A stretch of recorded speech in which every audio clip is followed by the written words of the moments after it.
Good morning. I'm here to give you an update on the FBI's investigation of Secretary Clinton. What I want to do is tell you what we're recommending, but first, let me tell you what we found. 110 emails in 52 email chains have been determined to contain classified information. What difference at this point does it make? 8 of those chains are top secret, 36 of those chains secret, and 8 contain confidential information. What difference at this point does it make? Everything I did was permitted. There was no law, no regulations. Secretary Clinton should have known that an unclassified system was no place for that conversation. I did not email any classified material to anyone on my email. None of these emails should have been on any kind of unclassified system, not even Gmail. Well, first of all, nothing was marked classified. To the contrary, Nothing was marked classified. there is evidence of a Nothing was tremendous marked. amount, a Nothing was tremendous marked amount. classified. Now let me tell you what we found. Oh my gosh. 110 emails. It was not the best choice. 52 email chains It was a mistake. have been determined to contain classified information. What difference at this point does it 8 make? of those chains are top It wasn't secret. the best choice. 36 of those chains I said it was a mistake. 8 contain confidential information. What difference at this point does it With make? respect to our recommendation, this is going to be an unusual statement in at least a couple of ways. Although there is evidence, our judgment is that no reasonable prosecutor would bring such a case. I know there will be intense public debate. I know there will be intense public debate. I know there will be intense public debate. What difference at this point does it make? 110 emails. It wasn't the best choice. 52 email chains I made a mistake. have been determined to contain classified information. What difference at this point does it 8 make? of those chains are top It was not a secret. good choice. 36 of those chains I said it was a mistake. and 8 contain confidential information. What difference at this point does it make? Political correctness is a manifestation of lack of fucking self-esteem because you're all cunts. Because you cunts all want everybody to love you. I don't want anybody to love me. I don't want anybody to even fucking like me. Do you think Donald Trump gives a shit what you think of him? Do you think Steve Jobs, when he was alive, gave a shit? Do you think Mark Zuckerberg gives a shit? Political correctness is a manifestation of lack of fucking self-esteem. Honey, someone's going to the house. Someone's going to the house. What do we do? What do we do? What do we do? Who you call the pops? I'm gonna call the pops. We're recording you. No. It's okay. I'm just your neighbor. Coming by to say howdy. Oh, sorry about that.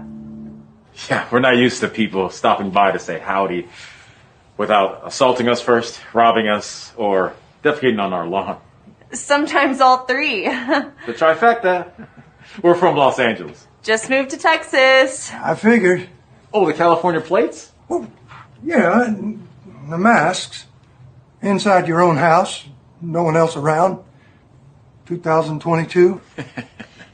We just want to be extra safe. We feel naked without masks. We'll probably wear them for the rest of our lives. We'll be buried in them. Okay.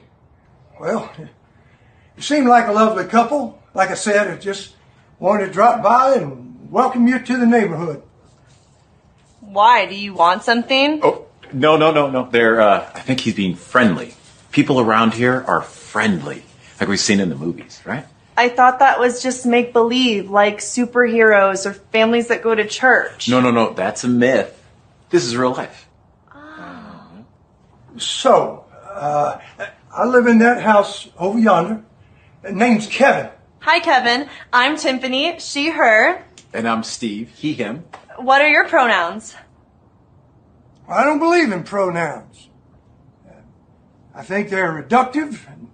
In fact, just your asking about it is a microaggression. Oh my gosh, I am so sorry. I didn't mean to. No, it's okay. I'm just messing with you. I like all pronouns. My favorite is you. Yeah. I don't get it. Exactly. So, if you need anything, just holler. My wife and I'd be happy to help. Baby, he has a gun. I'm calling the cops. I'm recording you. No. Recording It's you. okay. All right. All right, has anyone noticed this trend among some of our government experts lately? It starts off with them telling you a thing. If you question the thing, you will be mocked, ridiculed, and potentially censored. It then turns out later that the thing that they told you wasn't quite as true as they promised you it would be. And when you point this out, they revert to telling you that, well, they never told you the thing that they told you. And then when you show them incontrovertible proof that they did in fact tell you the thing that they told you, they just suggest that you should be mocked, ridiculed, and potentially censored. I can't imagine why we don't trust these guys. Hey, y'all. Hey, Carl. What's up? Yeah, you kind of disappeared off of 101. I didn't know what happened. The freaking internet completely goes out. Why? Now, how can I get on here with no problem, but I couldn't there? Maybe it's bandwidth going into YouTube. I don't know. Me neither. Kind of weird. Sometimes it gets me that way. Some shows I'll freeze up and they'll freeze up. It was bad. I'm supposed to. It was bad. I can hear you perfect. Hey, Kim. Yeah. Stand low. You were cutting out over there some, and then you just, I don't know if you disappeared or if you just got kicked. You see, they cloned me for a second. Yeah. Hey, Miss Grandma. Hey, Stan's Alone. Hey, Kim. Hey, Eric. Hey, Ben. Hey, Brenda. Let's see. Anybody else in there? Hey, Keno. Hey, Frank. So you know the notice you get when you've lost connection? Yeah. I got that notice. I was completely gone. Went away, went back to, closed everything, went back to 101's panel, and I was still up there. So he let me up there, and I was cloned. That's how that happened. Hey, Black Watch. Hey, Patrick. You know that when you start seeing in the top corner, if you see a signal bar, strength bar, and you don't normally have it, that means that something's jacking with your bandwidth. Yeah, I started seeing that on the internet, and I'm like, I'm not on an antenna. What the fuck is this shit? What's up, Black Watch? Yeah, I know. It's weird, man. Joyful. Hey. Benji. Patrick.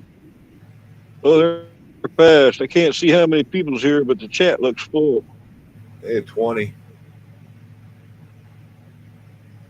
Yeah, Eric, anybody else want to come up? The link's out there. It's always open. You could lose me at any second. I just don't want to see nobody's pee-pee. No, I'm not even. Tell me when it's safe to look, Chuck.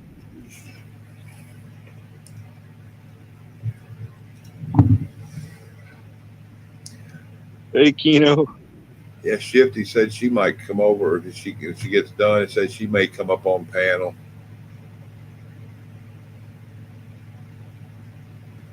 She did a live a few days ago. I missed. I had the notification set, and they still don't tell you.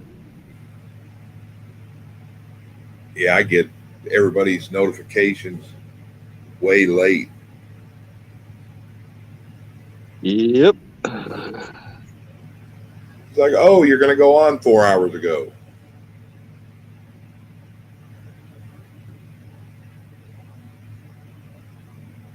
All right, Eric, that's fine.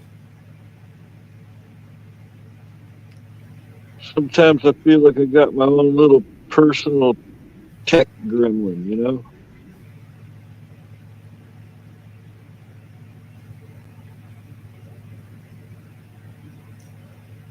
In the form of some kind of a Trojan or a virus, probably. Yeah, I thought 101 was going to lose a kidney over a minute ago. I made him laugh so hard when I called guns cordless hole punchers, and he busted a gut. I was trying to get up there to talk about that stealth subject he was talking about, you know, and what it's like to be in total silence and all. There's a bunch of things I've learned, you know. First off, I do not like Velcro. All right? If you've been in the woods a lot, if the animals hear you, it's because of something on you, like synthetic clothing makes a lot of noise. zipper tab tink as you walk, stuff on your pack or something. There's a lot of tips for that. Easiest to make the most noise with too, because all it takes is you bend it down to pick something up. If you got anything Velcro, one of them start to rip open or catch a corner or something, and as you're walking through, and whoosh. Yeah, I've actually been in the woods and heard one of my buddies open his pocket.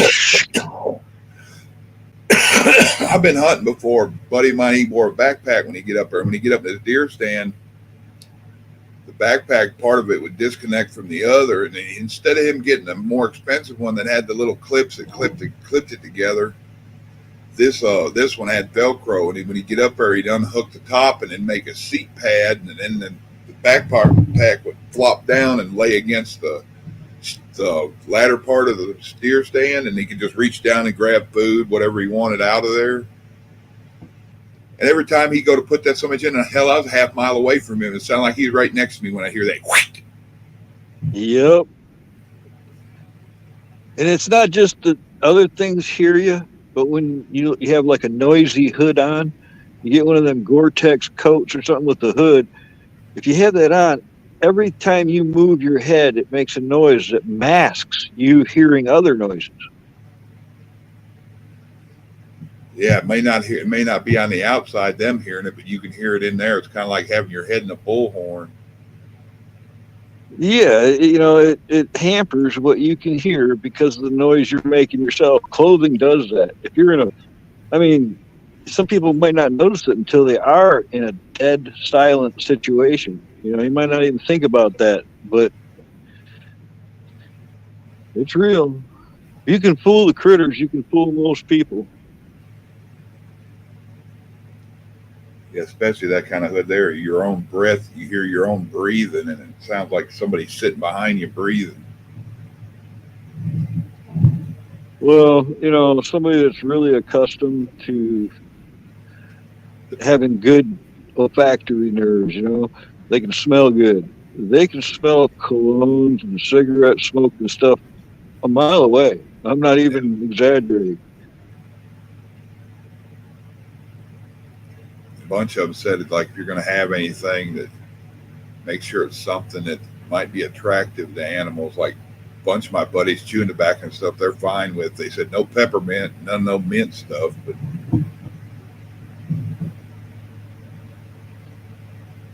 chewing tobacco to have a sweet smell, so that you wouldn't bother that.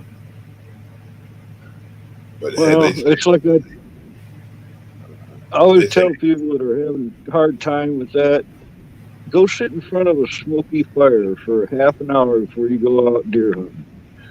You sit in front of that smoke yourself up.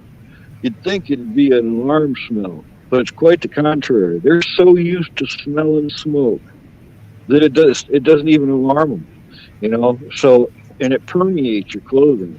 It works, man. It works not just with deer, but it really works well with deer.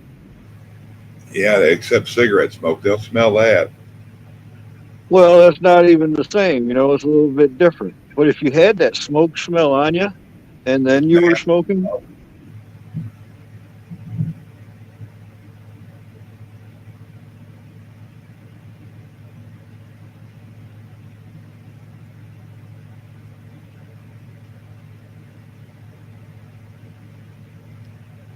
everybody doing all right out there? Everything going all right with you? Yeah, I'm surviving it. I just saw Eric's comment. I love the wool stuff, Eric. I got those 1950s Korean era U.S. issue shirts. I love those things. I got a few of them. Then I got, the wool blankets and the wool liners for the extreme cold weather stuff. That stuff, wool is great. I want one of them wool ponchos they keep showing on TV, but I don't like wearing hoodies. I'm too long-waisted and stuff, and when I try to get them off, especially if I've been hot, I can't get that shit off. Well, check this out. Look up the term. You know what a match coat is? A match coat? Yeah, man, it's a real cool thing to know. A match coat it's 150, 200-year-old thing where you take a regular blanket. Look, there's videos of it, I'm sure, where there's a certain way that you can tie a wool blanket and it becomes an outer coat. and they call it a match coat. They used to, metal detectors and stuff find the pins that they used to use for that. 'Cause it could be done without it, but there was something called a blanket pin that they used for to fasten their match coat, and it's an outer thing where you do it over everything else you have. It's an age-old method. I think I know what you're talking about. I've never done it. I've seen also people take horse blankets and make ponchos out of them and stuff like that. That's sort of like what you're talking about. Say that again. I was reading the chat.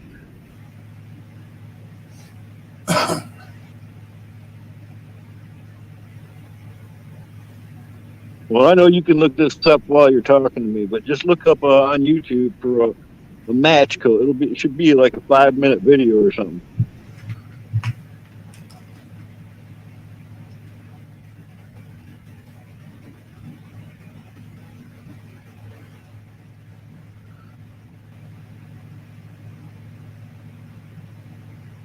Yeah, the Woodman how to wear a blanket is a match coat.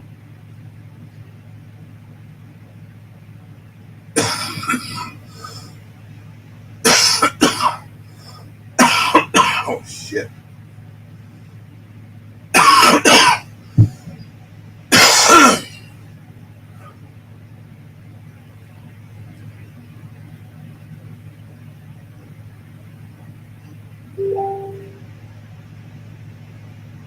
Yeah, Canadian Patriot. Uh-huh. I like my gear. I got a lot of cold weather gear. I'm in Michigan.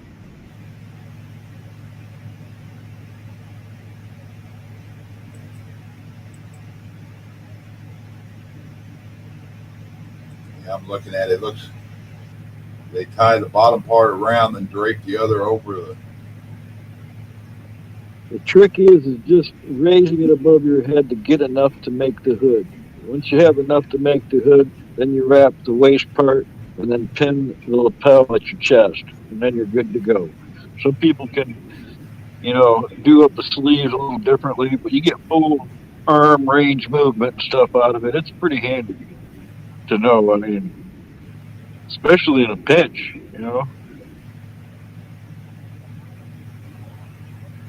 Cool thing about wool, and I know that a lot of people know it already, but it still insulates even when it's soaking wet. In fact, it'll dry itself even as you're wearing it. It wicks the moisture away from your body. And there's only two things that really do that, which is buckskin and wool. And they say the synthetic stuff does it, but I've compared the two, and Gore-Tex doesn't wick the moisture away the same. So I don't know if you can see that. I got to X out of chat to see what you're doing. Shows how you pick it up, hold it up, how to wrap it. Yes, yeah. I mean, because that's been done in different ways. There's all different. There's even, I think they call it the monk method. There's different ways of doing it, but there's even a way, Chuck, to roll up in a wool blanket when you're on the ground with nothing else. That's really the best way you could do it. You lay the blanket out on the ground, and you lay on it like corner to corner for the most length you can get. And then you take one corner and tuck it in between your ankles, and wrap one side first, then the other side wraps as you roll over. And now you're wrapped completely in that blanket in a way that moves with you as you sleep.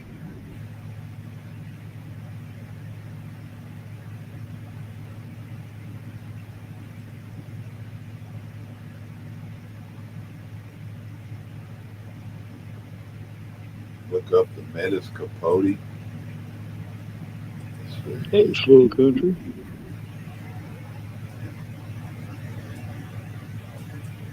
Jerry Lee. David N., what's up?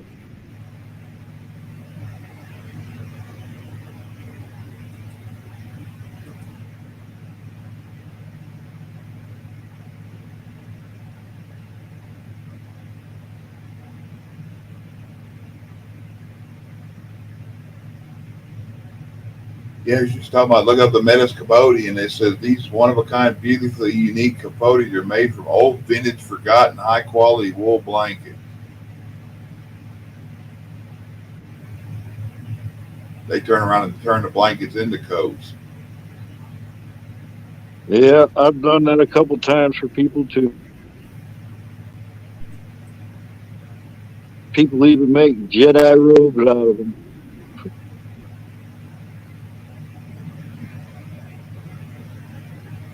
Yeah, Black Watch, I hear Carl just fine. I don't know if everybody else does, but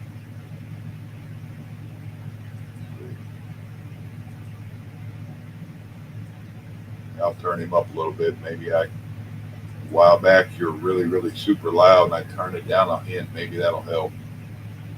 I think Black Watch is just messing with me.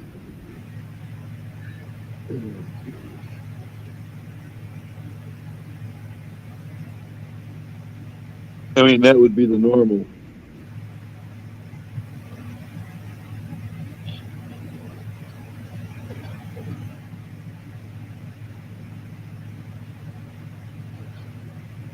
Yeah, well, Brenda, I ain't been kissing on nobody. So. I should have foreseen the future better, Chuck, because I used to buy bricks of 6 U.S. Army wool blankets. I could get hospital version. I could get bunk versions. I could get heavyweights. I could even get white ones for a while. And, you know, I was paying like $10 a blanket, right? And I was selling them for, you know, $25, $30. That's what I got for them. And then I'd have this, like, it's a case. It's made to hold 6 blankets at a time. And they'd come wrapped in plastic inside of one of those. Then you'd have like a giant duffel bag left over to sell on top of it. But I bought freaking several pallets of those blankets like that. I should have held on to them, because price of a U.S. Army wool blanket nowadays, that's on a whole different level. Expensive stuff now, huh? Yeah, it's not. Hey, Julie, kiss off. Carl is good. Well, you know, try not to be bad. Hey, Julie. Hey, kiss off. Hey, Jerry.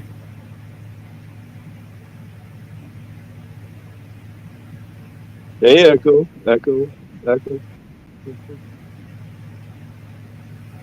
Say, hey.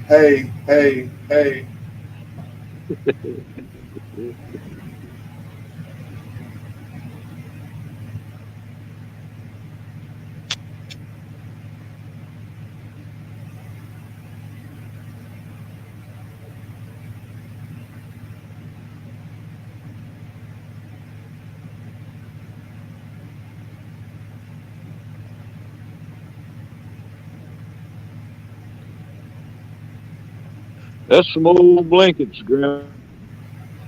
I take care of them. I need to look it up. It was white and blue looking plaid. And he had it and he carried it in the truck with him.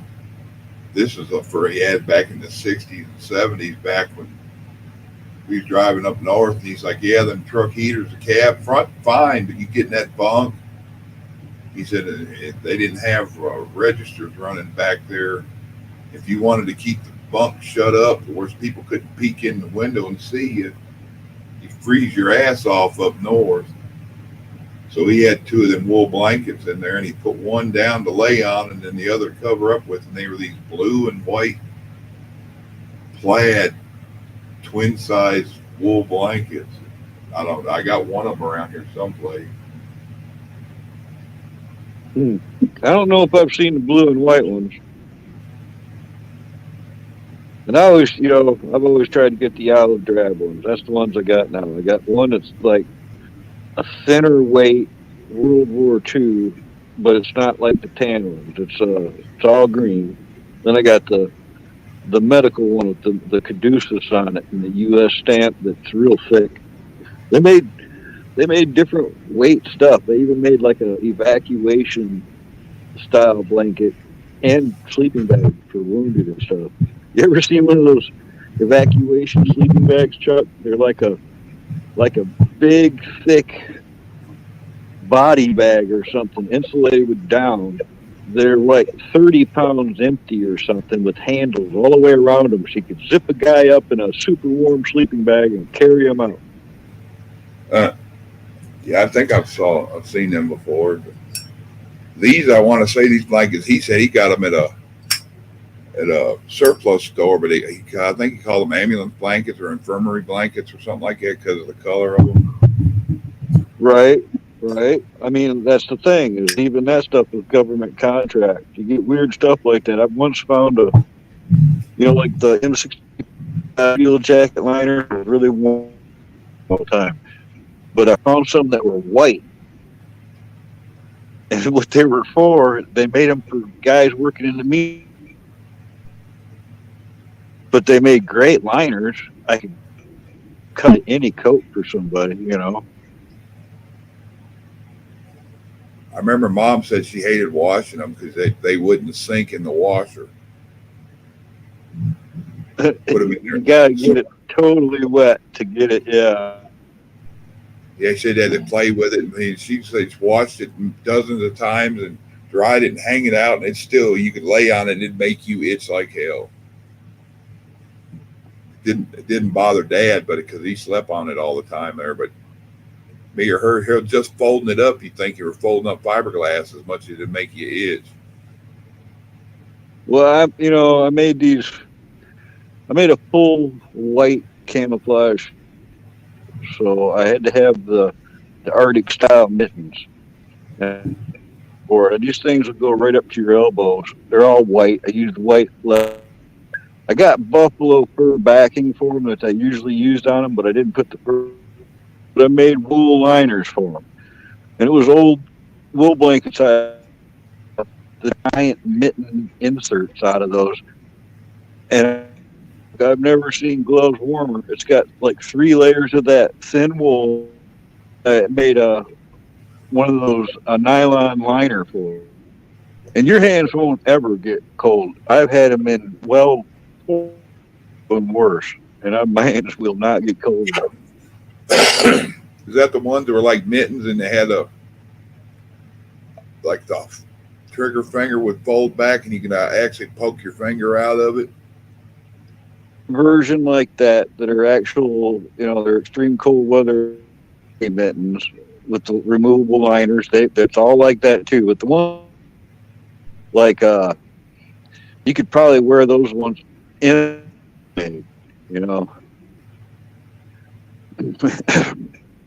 Show you sometime. I've got with those gloves, you trigger finger, they've got a fur backing, and the fur backing is for put it up against your face and warm your face with the back of the mittens.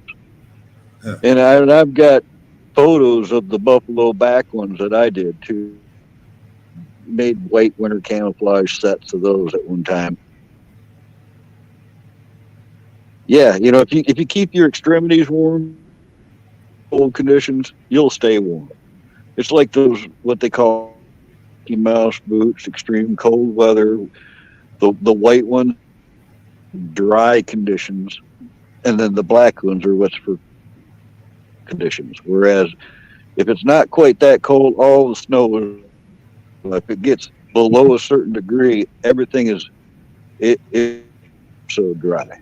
So there's different levels of cold when it comes. But those military boots, they still use them to this day. They've been using them since the late 40s because they're unbeatable. You can't get better boots for extreme cold weather.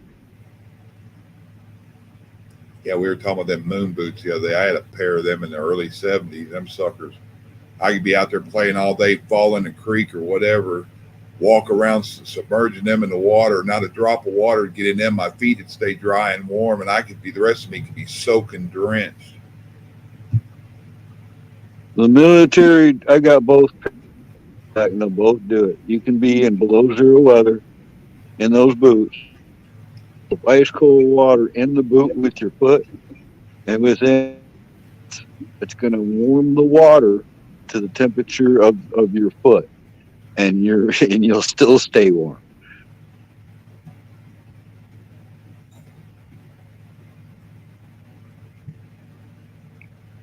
Actually, I got a pair. You know what I'm talking about, right? Those rubber boots that got the little valve air in them.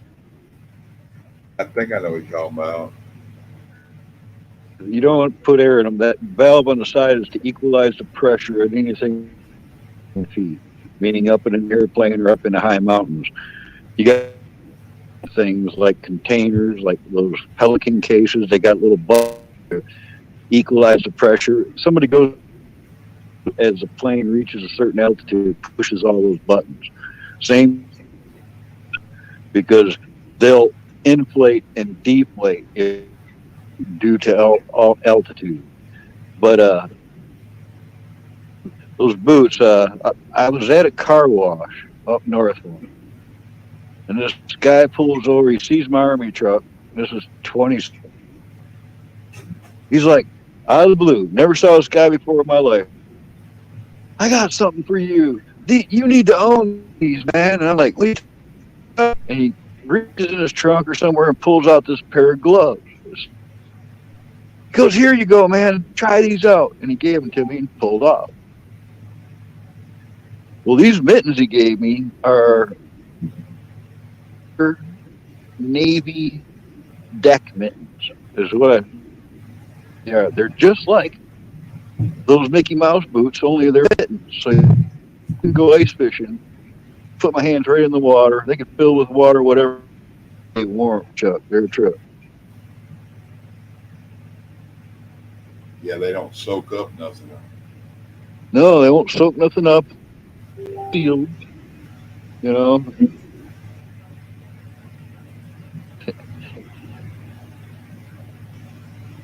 Black loved having living up there, man. I'd drive that Army truck and beat it on the road when it got shitty. You know, I'd take off in the morning, start headed towards Traverse City, which is all down. And people, it got to be where people I was going to be coming, so they'd wait till I got there and they'd follow me in a line towards town because I'd be making the first tracks and then 3, 4.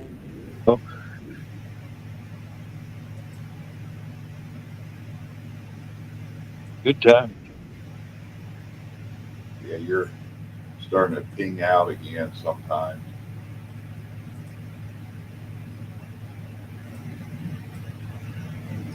You there? I'm here. It happens. Bound to happen. Yeah, that could be anything. Like I'm telling a lot of people, their cell phones, they're saying different stuff or acting weird. And I'm like, yeah, it's probably because of 5G saturation, probably clouding out 4G. That would, wouldn't surprise me a bit.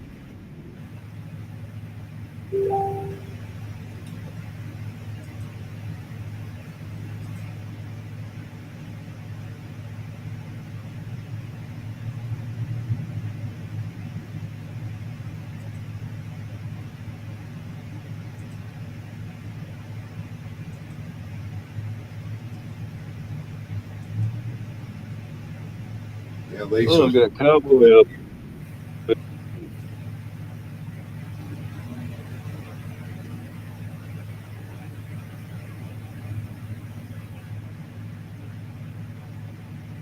At least as far as I know you are, I ain't seen you talking in chat, and it's a whole different world watching through StreamYard.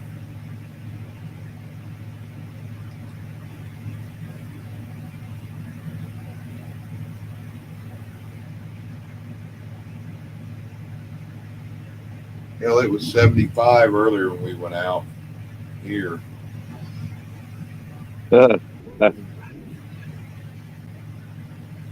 Vicky, before she left to go to work, was bitching about it being hot back here.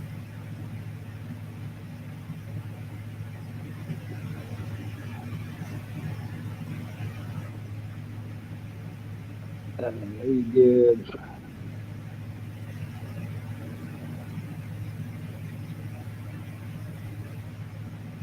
Self-inflicted. Yeah, I guess kiss off everybody around here still got this crud though, coughing up crap, and nobody's like fevered or other than trying to cough this shit up.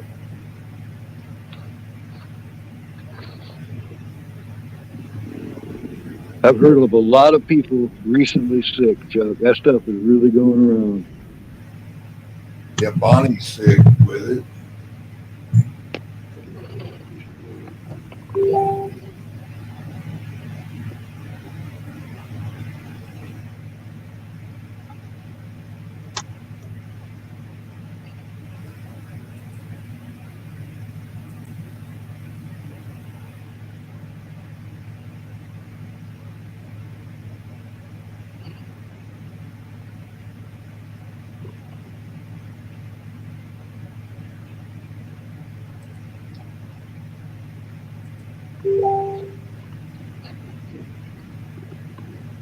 You got me.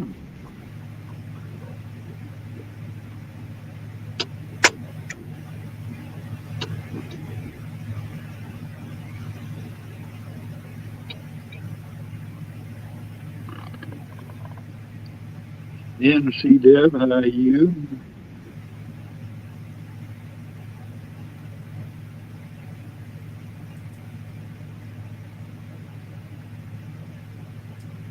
I don't know if they have that app yet, Gary.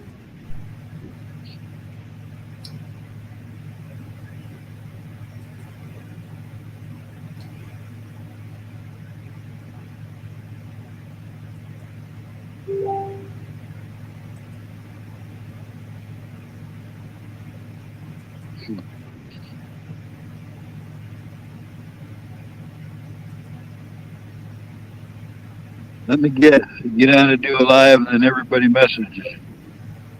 Yeah, Lisa's pinging me. You guys have to watch what you're dropping anymore. They're killing a lot of channels because of what's done in chat. Watch your info, watch your terms and words. Yeah, I guess Lil, some video she ran and things are being said in chat. Certain weird keywords, people being blatant. I guess a lot of people are getting funny about comments. It's sad and it sucks. I know.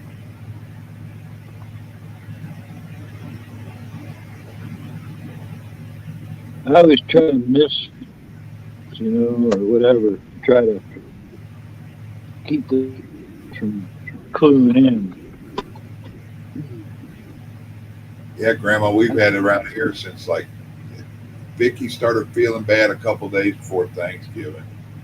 Then by the weekend after Thanksgiving, everybody in the house was like borderline fever, hurting, feeling terrible, coughing, sneezing. And I didn't smoke for like 3 days, and I wish I'd have just left them alone.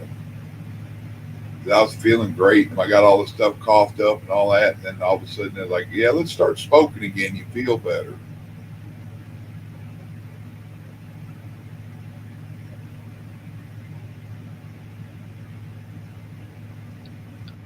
We are the carbon they want to.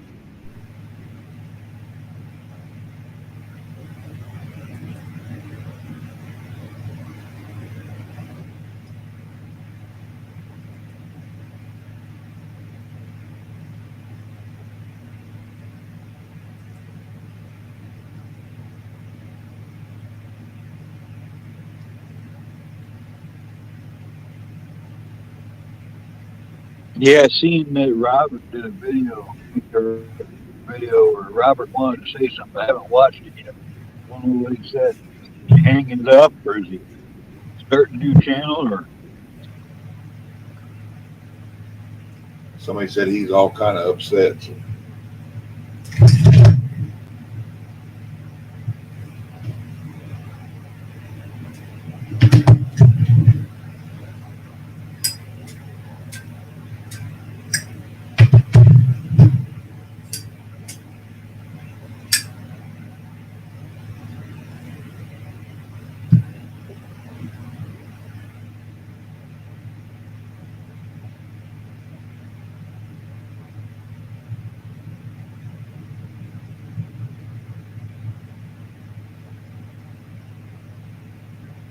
Yeah, they did me that. They hit me for 2 of them in a month, and both of them wouldn't say what it was. It was on the video, and that was about how'd they put it, violation of terms or something. I can't remember how they put it. It was so damn vague. I had those 3 lives that I did. I had 2 medical misinformation warnings or strikes, whatever you want to call them. And I forget what the other one was. And they took all 3 of those down and gave me 3 strikes.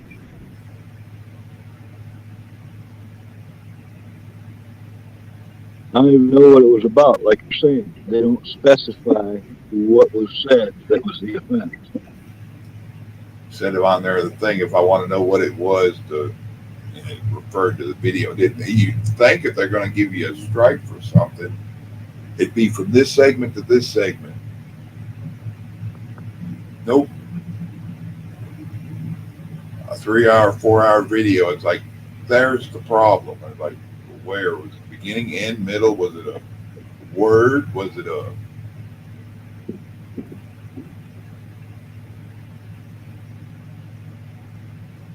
I just opened and closed a Zippo, Grandma. I didn't light one yet. I got 3 Zippos sitting over here, and I didn't know which one it was. I ran out of flint, so I dug out Zippos to find one that I could put fluid in.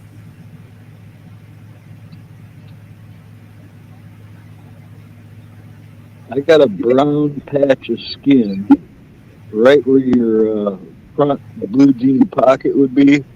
That's been there since the 70s. I had a Zippo leak out. Didn't even know at the time. It was burning the shit out of me. But it's left a permanent little brown leathery spot on my leg for all those years. They had pickled it, huh? Did something.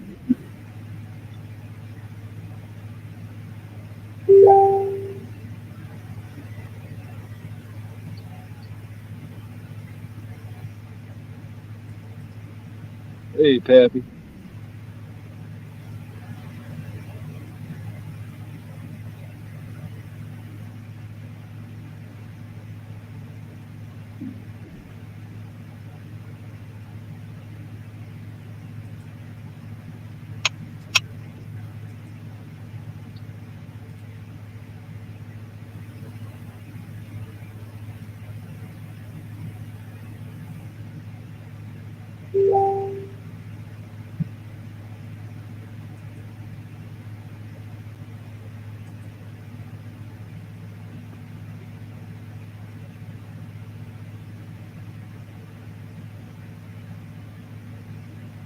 Well, we're talking today, aren't we? Yeah, I was looking something up, removing stuff. Then I have to jump from. I got one browser open for one thing, and my Facebook and stuff's on another browser. Yeah, I found it, Lisa.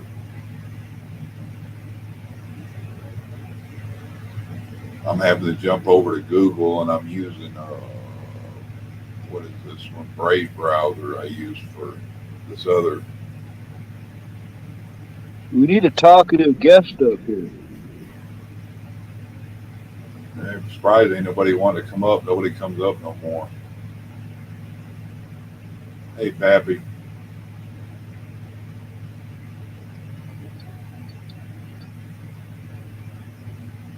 Everybody used to get upset. Nobody put a link out there so people could come up. Put a link out there, and they don't want to come up. But as soon as I just start emailing the link to people, everybody be like, "How come you didn't put a link up?" Got to use reverse psychology. Yeah.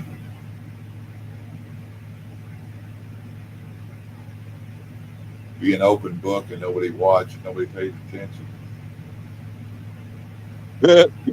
Bonnie's up. You're all too quiet.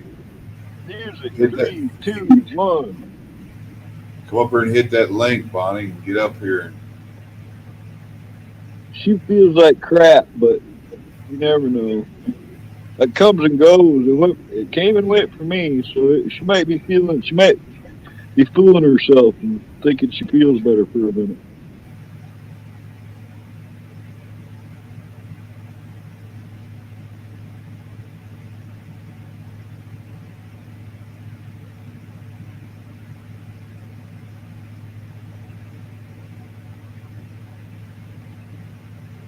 Hey, Kay. Okay. Hey, Bonnie.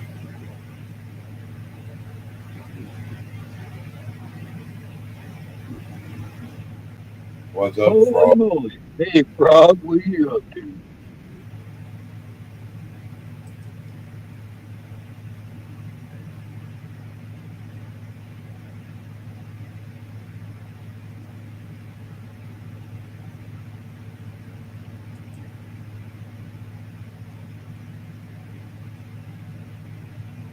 I think George, I don't see him doing anything anymore, but I think his channel's still up.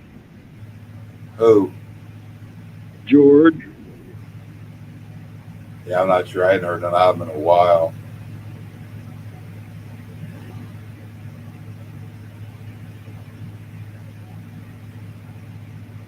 It's a good excuse, Echo.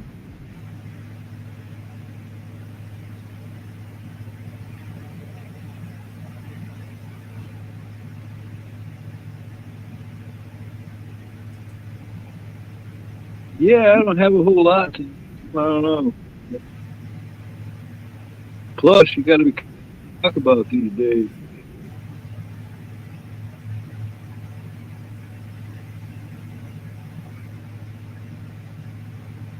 Yeah, we try to keep going. I guess Carl's talking more than I am. Bonnie's under the weather. A few people I am. Vicky went to work. She is. I made a joke and told Bonnie earlier, yeah, Vicky, we're all cruddy, coughing stuff up. Vicky will do it, and then she makes this weird moan noise. Yeah, I was like, she's trying to get her breath, but I also told her it sounded like she needs to get a room. I was sicker than a dog for almost a month straight. I'm past that. 2 weeks of feeling better. Y'all can beat this, trust me.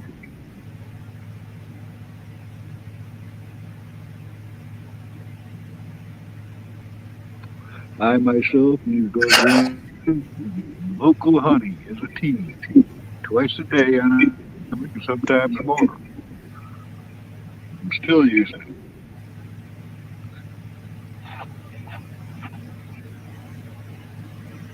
But I'm not a doctor, and I have not stayed at a holiday.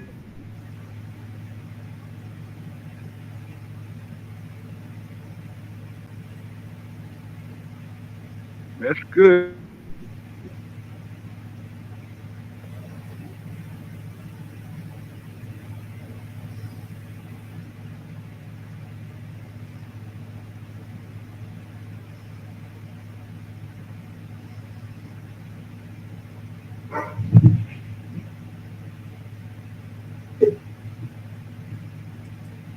What's up, Pappy?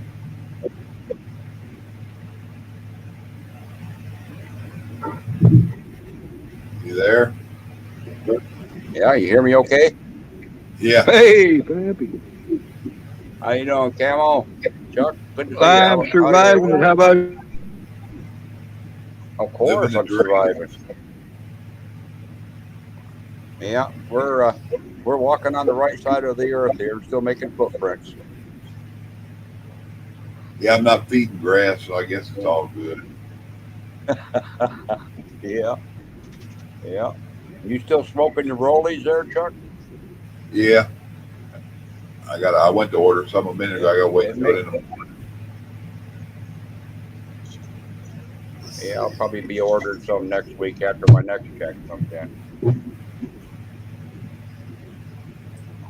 Can't even smoke the bought ones, Pappy. They taste like chemicals to me. Yeah. And I don't, I have to use the, that unadulterated tobacco myself, you know. What I order is not treated, pretty much raw tobacco, you know. That's the stuff. I get the red version of it, and then I've got some top tubes last time, but I got one box of their brand. I like them better because they got a full filter in them, and they're cheaper, like $2 for a 200 of them. Yeah. Last I've been using the Zen. They got box of 250, and they seem to be pretty good. Yeah, them top tubes. Yeah, the top tubes they're a little more pricey, just like those Premier. Yeah, You know, they're pricier. But yeah, I don't know. It depends on where they're made. You know. Did I hear a trumpet charge? That's my dog begging for Scooby snacks.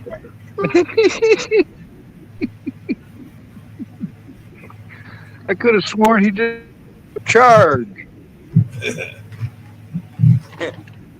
10 years old, and he's getting more of a pain in the ass every year. Don't we all? He's got me so well trained now.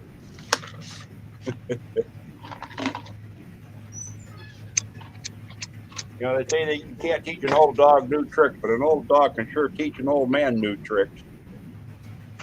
Yeah, they do. You know, my favorite is Pointer for like 17 years, and 7 into her life, I'm on the phone with a customer, and she's trying to tell me what it is. Comes back and drops her feet, and she'd never touched that bowl. She never moved it in her life. She never picked it up. But who decided she's going to pick that bowl up and tell me it was empty? I died laughing. I just couldn't believe out of the blue she'd do that. It's funny, you know. They hear you talking, you know. They think that you're talking to them. Well, with just the wife and I here, we're either talking to one of each other or one of the animals, you know. So they're just assuming that that's going on also.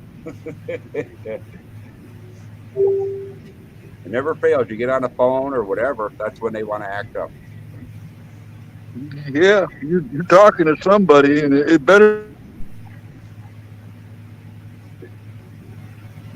Yeah, I've actually seen that, Pappy, where you see somebody doing a live, and their dog comes up, and they look at them like they're crazy. Who are you talking to?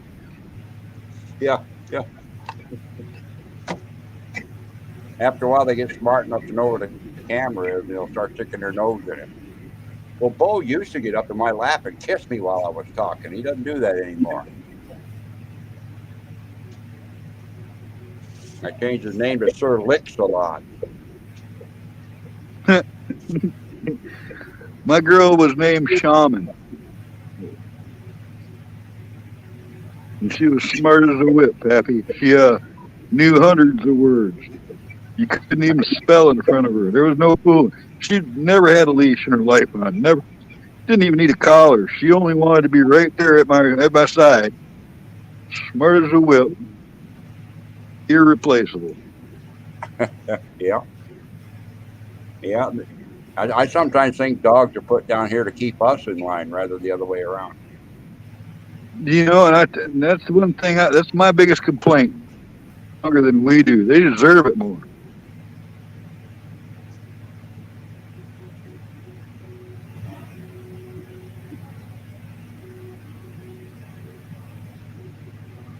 Yeah, Miss Grandma, I know what you're talking about with that drum and tobacco. That's a different taste for sure. They got something in there. Drumming and drum tobacco. Some of them are, especially some of them English blends. I didn't like Canadian cigarettes back in the day. I don't know what happened just then. Sorry about that, Pappy. I went to move and bumped my mouse and it kicked you down. Sounds like you're having a rumble roll around on the floor. Yeah, I moved. One of that part of that noise you heard my knee popping.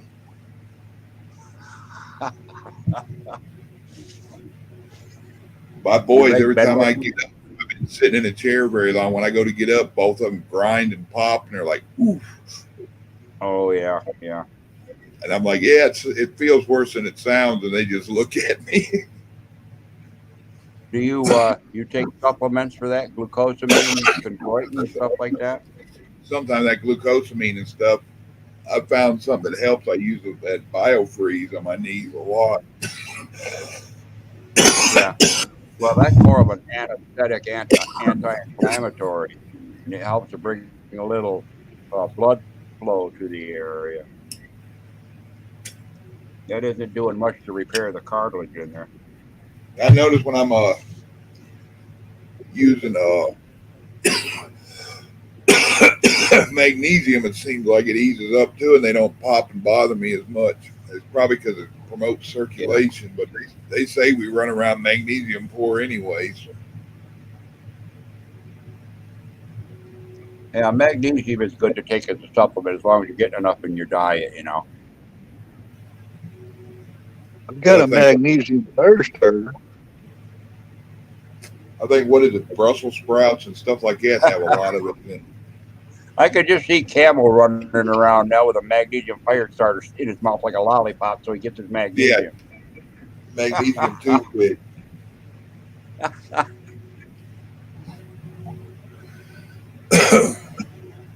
Yeah, I watched an old man I used to work with. He was a VW guru. He'd come to the States from Germany in the 60s when they opened the first Volkswagen place here. And he would take him where they bore out and plane off the VW engine blocks and stuff, and he'd save that magnesium powder. And he showed me one day, we took it out there, and he just had some broken blocks, and he just set it on, poured some of that powder on there, and put just a regular torch on it like you use to sweat copper pipe, and got that magnesium started. Next thing you know, he had that whole motor block burning. Yeah. Well, I don't know what Drummond tobacco is. About that, I've never had Drummond tobacco. I'm thinking that she might have met Drum. Usually comes in like a blue container, blue can. Yeah, no, I've never had that. I was buying it 5-gallon buckets off a guy for a while. Now I just pouches of 100% untreated tobacco. They call it pipe tobacco. Yeah, I can't smoke anything but. No, I mean nothing. Yeah, there's a couple of places that you can buy the tobacco in leaf form or in the twists. You know, where they take the tobacco leaves, twist them together, and allow them to dry that way. You know, and then you cut it. Yeah, they're doing it like in a big twist chaw. Yeah. Well, they used to soak them in molasses and stuff like that for chewing tobacco, and they'd cut a plug off it, you know. But, you know, for smoking, you know, you don't want to smoke all that stuff in there. Especially if you're using the pipe, it tars it all up and everything else. But, you know, yeah, Kiss Off, he did some stuff in the past, everybody's channels. He was a real fucking cock smoker and pissed a lot of the mods off. So that's what it's all about. It's not innocent. They're just picking on him. No, he's pissed a lot of the people off. Like I said, hey, he's being fine, but he's been known that if something don't go his way or somebody says something, the shit goes sideways and he runs his damn mouth. And I gave everybody that's got a wrench has the opportunity of shit they don't like as long as they don't abuse it. But if you're picking on somebody that's known to be an asshole, then it's not that they're some little innocent child and they're getting picked on. It's no, they brought the shit on themselves over the last year or so. Year? It's been a long time. You know, Pappy, when I was living down in North Carolina in the 80s, the guy gave me permission to hunt his land up in West Virginia. And I went like mostly abandoned tobacco. And these really old tobacco shacks, they've probably been decades. I was finding old tobacco hanging in them shacks. That stuff lasts a long time if it's in the right environment. Yeah. As long as it hasn't taken on any mold, gotten wet and taken on any mold. If it's been kept in a pretty well controlled environment, it can be rehydrated with some, just a light misting of moisture. You put it in a humidifier, and you can bring it back to life. Yeah, I've seen where people have tobacco twists from the 1800s in displays and stuff. Like you said, they'd soak it in something and they'd twist it in almost like a pretzel shape so they could fit it in their pouch. I guess that's how they sold it. Yep.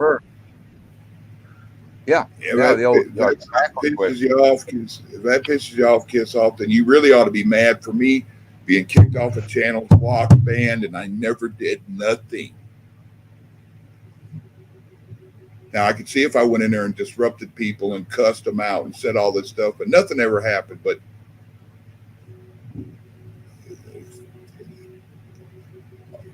maybe he'll treat you the same way and you'll see the point.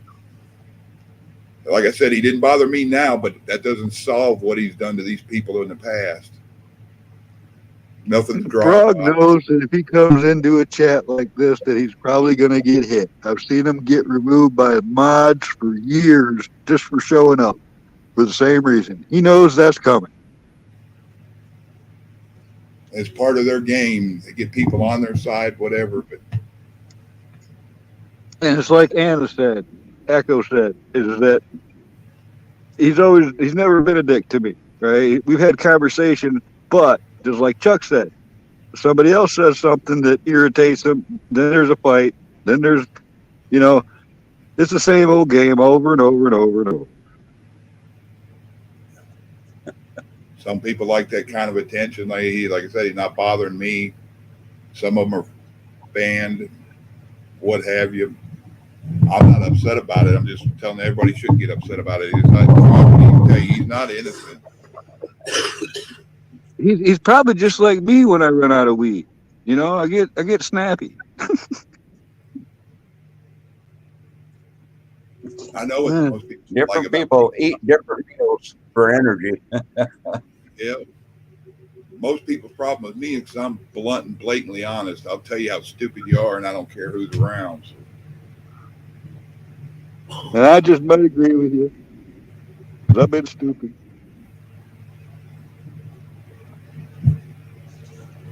But my whole theory on a lot of stuff is like, I'd agree with you if you're right. Everybody hates hearing that.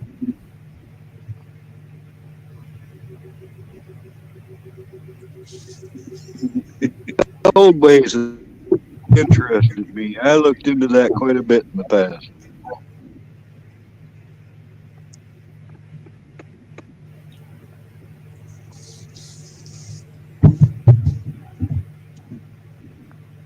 You know what skillet is? You know what a cold handle skillet is? AKA a cowboy skillet? Yeah, I think I know what you're talking about.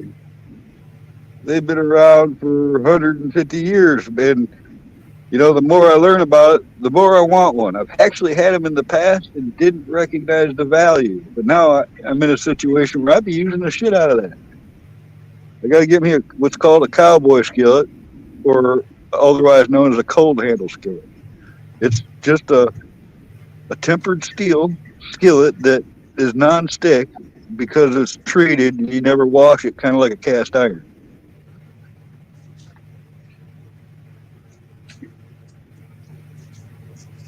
It's on my want list. Well, that's the same principle with a good wok. You never really wash the thing, Right. Yeah, I didn't think about that, but I did know about that. Yeah, because those are tempered steel. Yeah, I've seen them and had them both. I may even have one around here. Some of them are like pressed metal, some of them are like cast. The handle's usually different. The handle's different metal than the pan sometimes. I saw one that had a folding handle that was like, made in Germany or somewhere, Switzerland. I think that's the one I'm going to go for. Yeah, somebody around here close by me was selling I want to say it's 14-inch cast iron pit fire wok. It's a big cast iron wok, but it's meant for cooking over a fire. I don't know. They said it's the old Chinese wok, so but they only want like $35 for it. I'm thinking about getting it, but that big sucker would be you couldn't stick it in a normal oven and probably cure it. I don't think it fit between the handle on it and stuff. Now, is that the round bottom, or is that got a flat bottom so you can set it on a burner? It's a round bottom. I think round, and it had three little legs almost. What if I can remember right, like the bottom of a Dutch oven? Yeah. I was going to say, if you get the full round one like that, you're going to get a ring, you know. Yeah. Big, this cast iron that ain't broken is worth a lot of money. Full size cauldrons, go for it. Talking lots of hundreds. I remember you used to see them everywhere. Here's one I'm looking at now. But it's a deluxe 1940 small deluxe cold handled tin skillet. Well, I was talking about cast iron cauldron, like a witch's cauldron. They held like 50. The bigger they get, the rarer they are. Yeah, I remember as kids you see them. Some people have them in their front yard and have them like a planter. Yes, those are the ones I'm talking about. Yes. And if they're unbroken, you found yourself a gold mine. Well, that's the same with them old cast iron tubs. They go for a lot of money if you can find somebody strong enough to move the son of a bitch. Yeah. Most people, when they take them out of their house and redo their house, they end up breaking them up. They don't take them out in one piece anymore. Yep, I've done that a few times. Yeah, we got a small version in this back bathroom. I would like it if it was a normal size clawfoot cast iron tub, but it's a short one. And I get in it and I can't even put my back against the back and straighten my legs out, and it's that small. But that's a sitz bath for you. Yeah.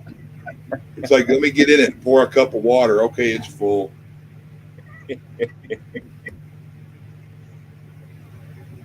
That, and they're like me, I have an issue with that one because it's so small I can't move around right in it. It's not big enough, so it's basically, if I'm wet, it feels like I'm greased up trying to get out of it.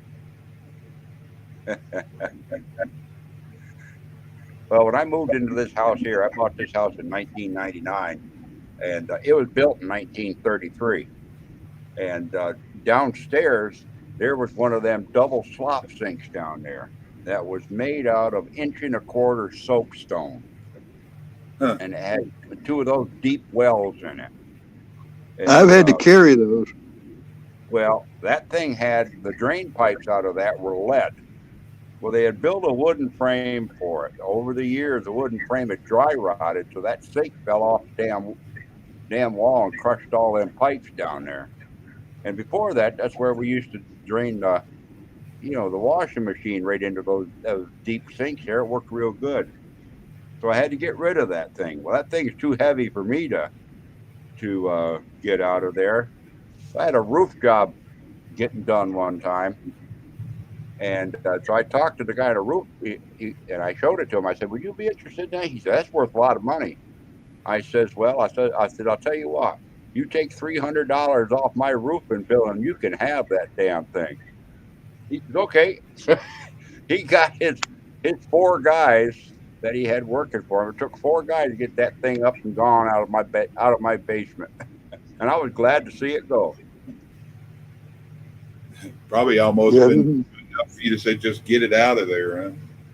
Yeah, it took 4 of them to get it up out of there. Oh yeah, one on They're each heavy, corner. Chuck. That thing was 5 foot long. Yeah, they're heavy. They look like they're made out of cement, and they feel even heavier. This was made out of soapstone. Right. It looks like cement, though. Yeah, no, this is jet black. The jet black soapstone. Huh. It probably would have cleaned up real nice and everything like that. It would have gone for. Matter of fact, I was thinking about breaking it up and making prayer pipes out of it. Because they make pipes out of soapstone. Yeah. I said, oh boy, by the time I got done making the pipes that I could out of that thing, I would have gone through every drill bit in the city.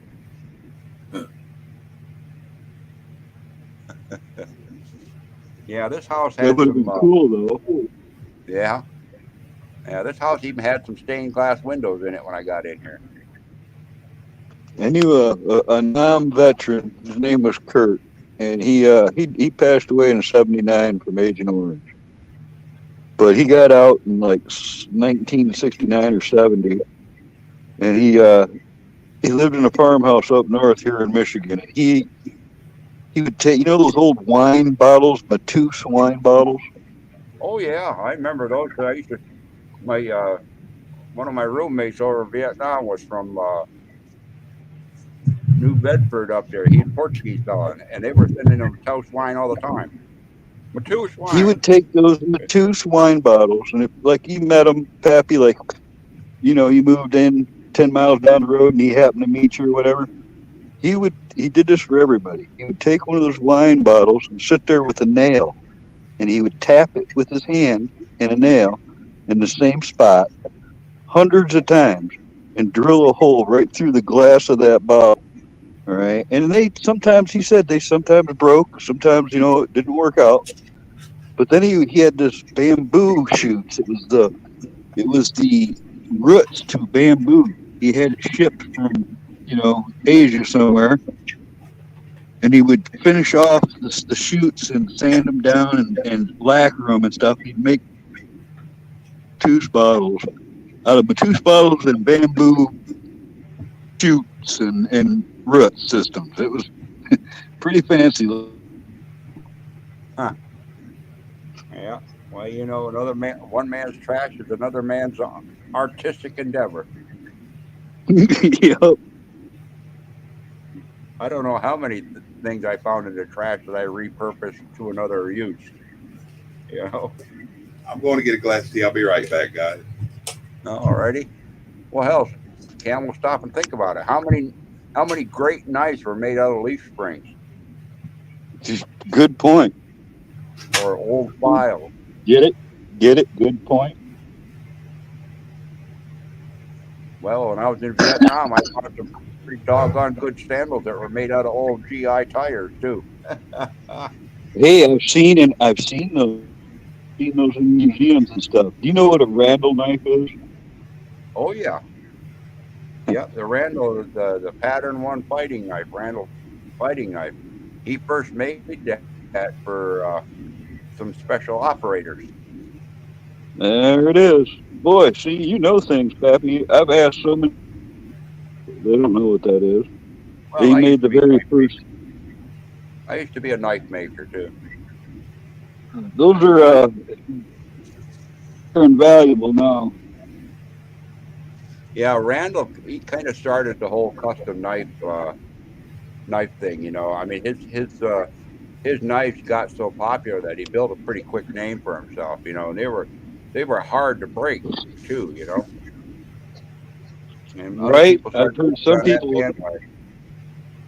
I've heard others say that that's what inspired the Rambo knife. Oh yeah. Because he did come out with other patterns after that, because they would ask him about certain things and he would make it, But now, you get into these custom knives now, and they're charging hundreds and hundreds of dollars for them, and they're making them so damn fancy and stuff that nobody wants to pull them out of the sheath and use them. Knife is a tool. That's right. I'm willing to pay good money for a good tool. Don't get me wrong, but I'm going to use it. I'm going to use it from everything from chopping roots to cutting rope to digging in the ground, probably, as long as it takes a good edge again. I ain't worried about keeping it shine. If I had an original Randall, I would use it very carefully. Well, he stood behind his product too. If there was a problem with it, you could send it back, and he'd make it right. But if you're going to get another knife from him, you had to wait a bit. He didn't have a big production run going. Individually handmade, yeah. Yeah. Custom. Yeah. I can relate with that. I mean, it's like you can make some really, really good You can make some good knives out of it. You know them old circular saw blades that they used to have years and years ago, the great big ones? Like they used in Yeah, sawmills? I've seen it. You get a Yep, hold of I've those, seen it. you cut yourself some pieces out with a torch out of that, boy, you can make some really fine cutlery out of that. I'm kind of a minimalist when it comes to the knives. I am looking for a full shank, decent knife right now, but I got my Leathermans, and I wouldn't have the room to carry anything more other than one more knife. I might go for a boot knife. I've thought about getting a boot knife, but I'm not sure yet. If I get the right knife, I can use it for a boot knife too. Well, believe it or not, Carl, I mean, I've got all kinds of knives. Fighting knives, single edge, double edge, skinners, drop points, clip points, Bowie knives, bayonets, and that all sort of stuff, and they all do one thing pretty good. I ain't found none of them that do everything good. Right? My most versatile knife that I carry with me all the time? It's a Klein electrician's knife. Oh, right on. And what it is, it's a 3-blade knife. Okay, one of them has got like the old sheep's foot blade on it. The other one's got the regular rounded blade on it. The other one's got the screwdriver scraper blade on it. So it's really similar to the actual U.S. issue pocket knife. Yep. Yeah, the old Camillus. Yep. Mm-hmm. The only thing is it doesn't have a can opener on it. I use that for That's your normal pocket knife. Everybody carried those. Yeah. That'll skin a deer. That'll cut branches. It'll cut rope. I can get it sharp enough if I wanted to. I could shave the hair off my hand. And I can fold it up and put it in my pocket, and it's right there, It's the Leatherman I don't leave home without. In the 80s, I got one for a gift, the original Leatherman. And I carried it and used it so much. I've got the Super Leatherman. I got the PST2. I've got, Micro Leatherman. I don't leave home without at least one Leatherman on me. They got the lifetime warranty too, don't they? Well, they started with it. My first one still has a lifetime warranty because you're grandfathered into it. But anything after, I think, 96, it went to 25-year warranty. Oh. That's probably when they started shipping some of the manufacturing overseas. Possibly so. I mean, when they first came out, they were even guaranteed against loss. Yeah. You remember the Camillus folding hunters? Yes, I do. Yes, I do. I've had so many knives. Yeah, that's just that design's been around. Yeah, I got one of those. My brother gave it to me. Right. I carry my dad's Case XX. It's with the little pocket hatchet. And I've got a U.S. It's the Special Forces Special Issue machine. Blackie Collins, you know that one? Oh yeah, Blackie Collins was another famous knife maker. Yeah. Yeah, and then I've got my Leathermans, and I got a couple of those little micro Swiss Army knives. I like those. So I've got some knives. It's just I'm looking for a good boot knife, something, a full shank, full tang. Well, if I was going to get a boot knife, now it's just me, I wouldn't get one of them double-edged dagger types. I'd get a Tanto style. I like those. I like the Tanto. Because that's got that reinforced tip in it, so it can penetrate. You could pop a Tanto blade through an ammo can. Yeah. Oh yeah. And you just pull tang. Right. I want to get something It looks like the knife clips into the scabbard. You know, like wouldn't mind something like that. Well, you know, the Kydex sheaths and stuff like that, they grip pretty tight. You know, you don't have to worry about a locking clip that you got to try to manipulate real quick. You know what I'm saying? Right. Okay, I'll address it again. Hold on a second, guys. He's pissed a lot of mods off in the past, done some stupid shit, arguing with them, cussing them, being an asshole. I've told the mods when they're on here, anybody's got a wrench, you can mod how you need to see me done. Don't be stupid about it. Just come in here and have a power trip. But I don't think many on here that have been on this stuff for very long. They haven't forgotten the crazy shit he do. Just change up, have alts and change and come back and it traumatized a lot of them. If Shift's still out there, somebody had Shift about it. I'm not even exaggerating. 20 channels on.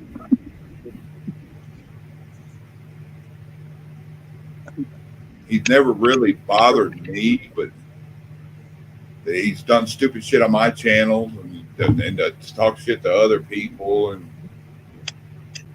that's why you have mods out there. Otherwise, you'd have however many 29 people in this room, everybody talking shit and cutting down everybody. Then that's what everybody'd expect. And like, we don't want to go there. You guys need to control your chat.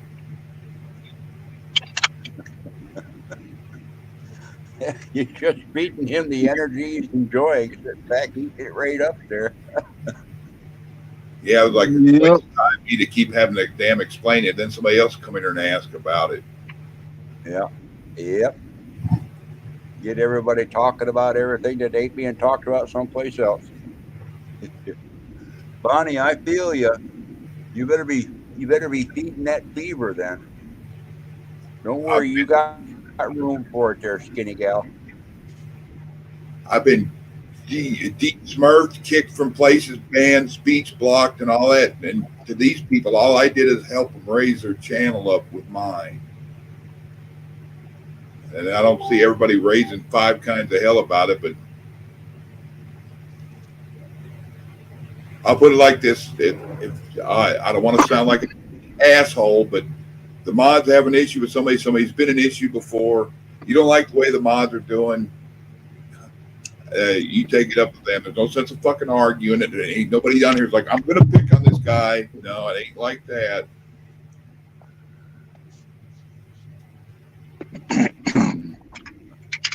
Yeah, I'm about you're going to have to put a limitation on your chat there pretty soon, Chuck. Yeah, people can't chat unless they've been subscribed to you for a year.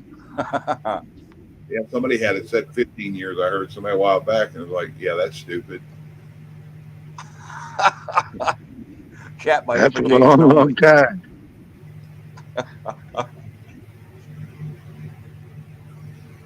Yeah, that's about the only thing, Cindy, I am is guilty of being an asshole because I'm just like upfront, blatantly honest.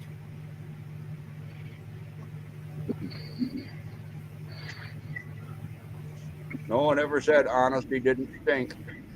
And that's honest. That's why I love Dave Keene. Correctness is a manifestation of lack of fucking self-esteem because you're all cunts. Because you cunts all want everybody to love you. I don't want anybody to love me. I don't want anybody to even fucking like me. Do you think Donald Trump gives a shit what you think of him? Do you think Steve Jobs, when he was alive, gave a shit? Do you think Mark Zuckerberg gives a shit? Political correctness is a manifestation of lack of fucking self-esteem because you're all cunts.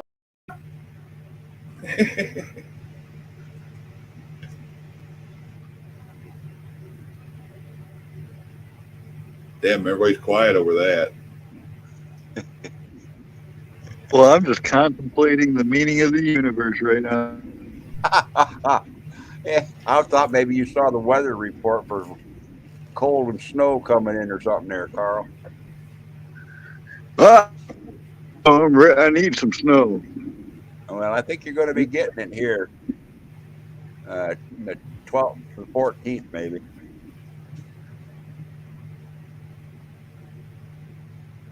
Ryan If it's Hall gonna- also says the bowling ball is coming down.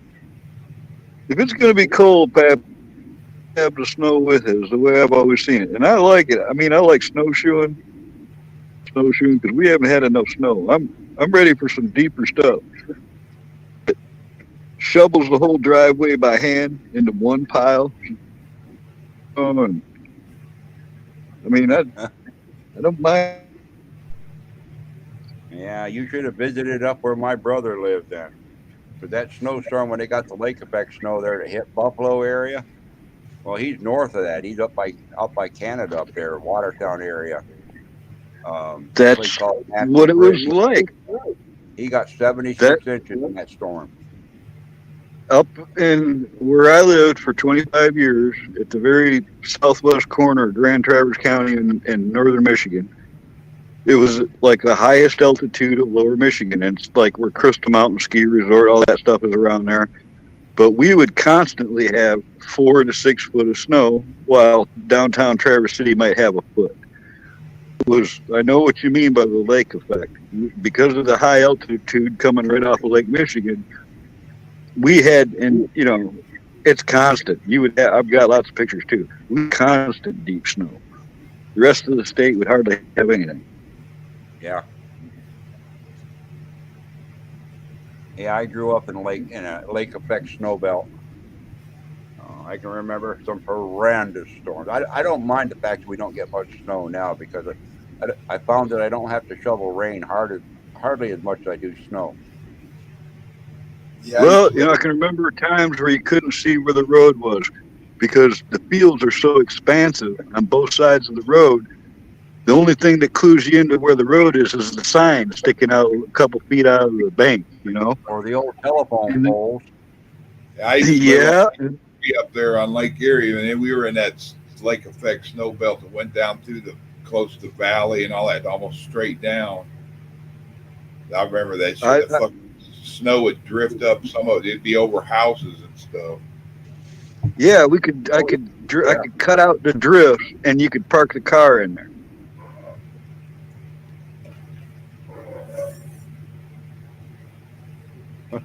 You know them big V snow plows? Those big giant, you know, city snow plows with the big V on them? Yeah, I've seen the snow. I've seen it where they build the snow up on the side of the road where it's taller than the snow plows. Yeah, it looked like you're driving in a tunnel. Yeah, you're in like a big ravine. Yeah, when you get a lot of snow like that, even them big plows sometimes have difficulty in moving the snow. They'll have to bring in those big blowers and big gigantic snow blowers. You know, I missed the bus on one of those, Pappy. It was at governmentliquidation.com, and it was a Unimog airstrip snowblower setup where it was the Unimog four-wheel drive truck that had a plow on the front with those snow blowers built right into the blade. So as you drove into the bank of the snow, it would blow the snow out the back. I could have got one for $5,000 some years ago. Where the hell you gonna park that thing? Well, at the time I could have used it, you know. Around here, I don't know. I don't see enough snow. Those Unimogs have tripled in value, but since then, that's the thing. Here, I'm going to entertain them for a second. A couple people asking. Fuck them. Fuck them. Fuck them.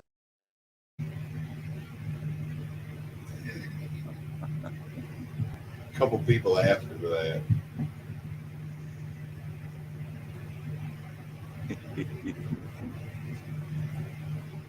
Could be worse. Could play this to calm everybody.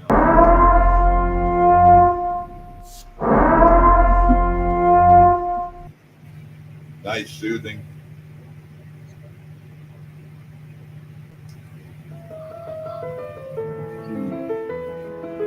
Chuck, what you making for Christmas dinner this year? Thinking about a ham. Vicky's like, we're going to Golden Corral, and then that way we got to wash dishes or put nothing up.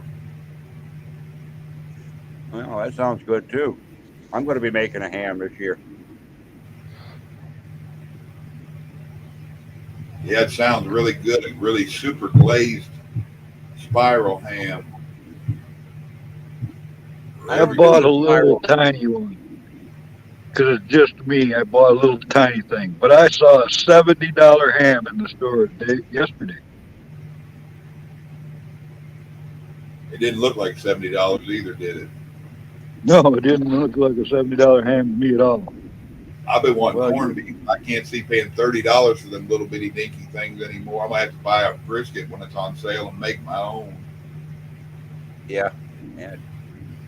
Corn up your own brisket. Yeah. Well, a lot of people don't know how to do that anymore, Chuck. Yeah, all I got to do, I think I got a bucket around here, food grade bucket, one of the 3-gallon ones, and I could put it up and stick it in the refrigerator. Might have to take the shelf out of it. My buddy's dad has one. It's in his shed now. It's closed off since his dad died. He said it's unplugged, but he's got a block in it with it taped shut as it can be, with it still be open and breathe.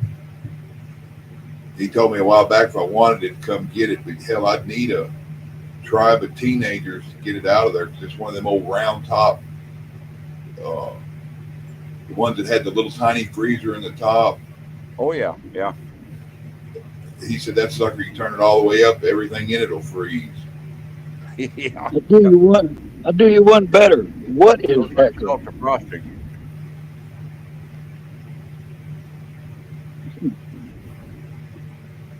But his dad, I guess he used to do corned beef and all that stuff in it. He cold cure his salamis and stuff after he got them done in there.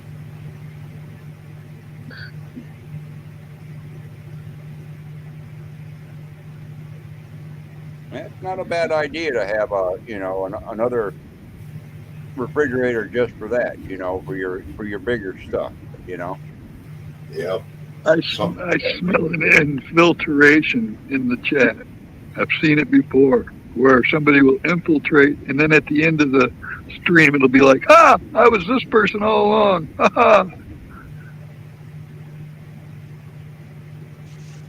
Yeah, there's been people impersonating. It's just ridiculous. Yeah, there's Echo.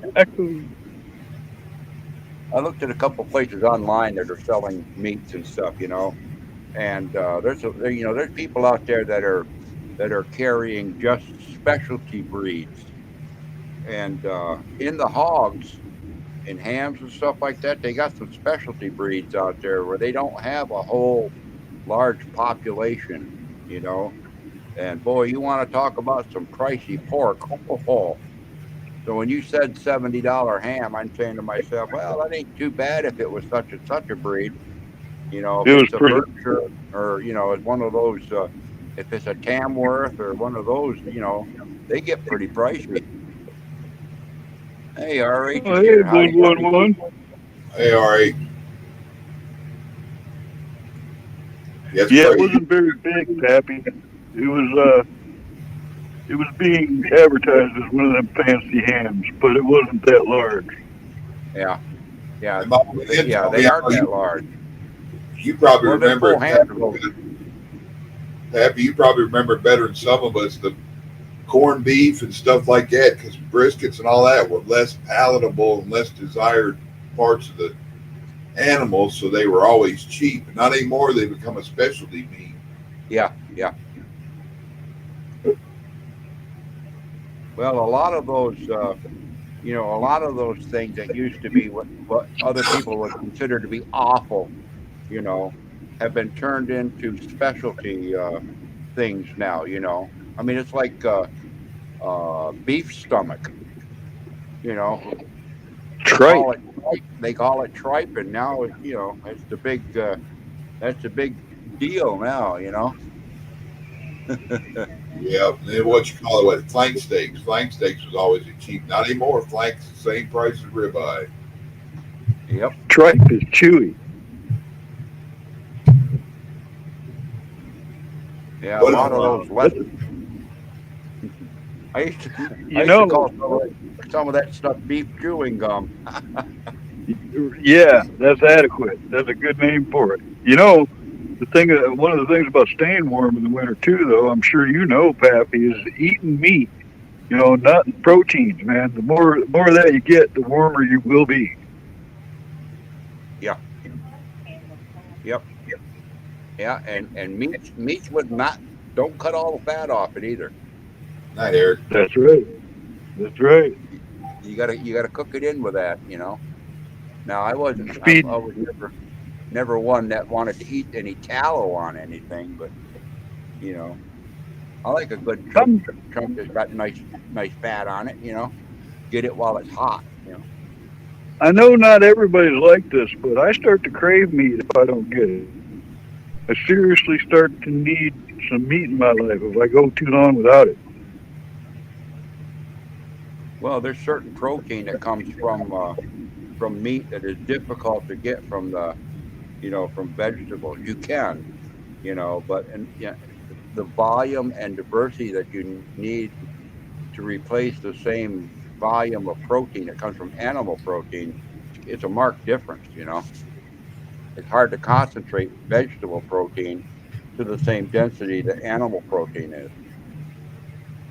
When I stock my, bug out bag or my, camping kit or whatever, mostly, non-perishable meat products.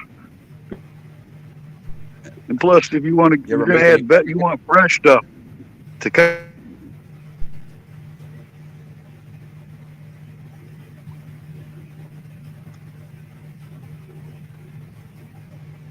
Well, you must have turned around while you was talking, and we lost. Oh, I was just saying, like in my kit, non-perishable meat products more than anything else because I can always to add to that. What's up, R8? Well, if you had one of them big old cauldrons there, Carl, you could go out there and start fill that thing full of water, start a fire underneath it. And when people come and ask you what you're making, you're saying you're making stone soup. Yeah. You know that old story, Yeah, but I ain't carrying that cauldron. Yeah, well, I don't blame you. You get enough people putting additions into your stone soup, and pretty soon you got a pretty good stew. In the Army, I used to call that squad stew. Whatever you got, throw it in. Well, yeah, we used to back when we still had the old steel pots when I was in. So we'd pop the liner out of that thing, and people would bring whatever out of their sea rack that they wanted to, and we'd throw it in there and heat it up underneath those heat tabs. We called it squad stew. Put hot sauce on it, it all tasted good. Yep. Yeah, I've heard those stories. I've got that Ranger cook kit, the lightweight aluminum with the stainless steel frying pan and stuff. Yeah. Have you seen those? Yeah. I mean, that in a canteen cup, you're golden, really. That way you don't have to carry a bunch of weight, But like I said, that cowboy skillet's on my list. Well, we've got. I even had I probably someplace in the back of my mind. I've got the correct proportions, but you can take a good, well-used GI sock, one that's been worn, but make it clean. And you take yourself some coffee grounds and you pour the coffee grounds, pour some dry coffee grounds in there right up to where that seam is that goes across behind the toes. Okay, tie a knot in it, put that in your canteen cup and boil the hell out of it with water in it and make your coffee. It was good for 2 cups. You want to hear the weird way we used to make it on the campfire out there for deer hunting? You just pour it in like have a whole coffee can, get your water started boiling, put you a good couple finger pinch and hand grabs in it, and boil that lightly, set it off the side, get it to boil lightly where it almost wants to boil over for like 2 minutes. Then put it back into the fire. Once it comes up again, pour you like a half a cup of water and shock it, and then pull that can back. And all the coffee grounds. It's called Metcalfe coffee. Military did that in great big steel barrels. They take a 5-gallon. It was actually a 5-pound square can of coffee, and they'd have one of those big pots boiling, and they would dump all that coffee grounds in there and stir it around with a big spatula, and they would boil it until the foam come up about 2 inches on the top. Then they'd turn the heat off, and they'd take one of them pitchers of cold water and pour it over on the top, and then all of the coffee grounds will settle down to the bottom. And then you come by and you take your canteen cup and you dip down in there and you get yourself a cup of coffee. It's okay unless you were the last guy in line, and then you got to chew your coffee. And my buddy called that trench coffee. Yeah, you pay extra for that in restaurants now. And if they use they even get a little tainted taste of gasoline. Or diesel. Yeah, or... if immersion heater. That's your latte. That's your latte seasoning. Yeah. They call the immersion heaters were a submerged that dripped gasoline into a fuel cell and heated the donut up inside of a 50 or a water buffalo trailer. It was a direct crop feed gasoline burner, dude. This is like one of the most pieces of gear you've ever seen in your life. Am I not lying, Pappy? Oh yeah. I've seen them son of a bitches go ballistic. If that drip mechanism just happens to fail, or if the orifice wears out after a while, like those jets on your old oil burners used to do, they get bigger and allow more and more fuel to come in there.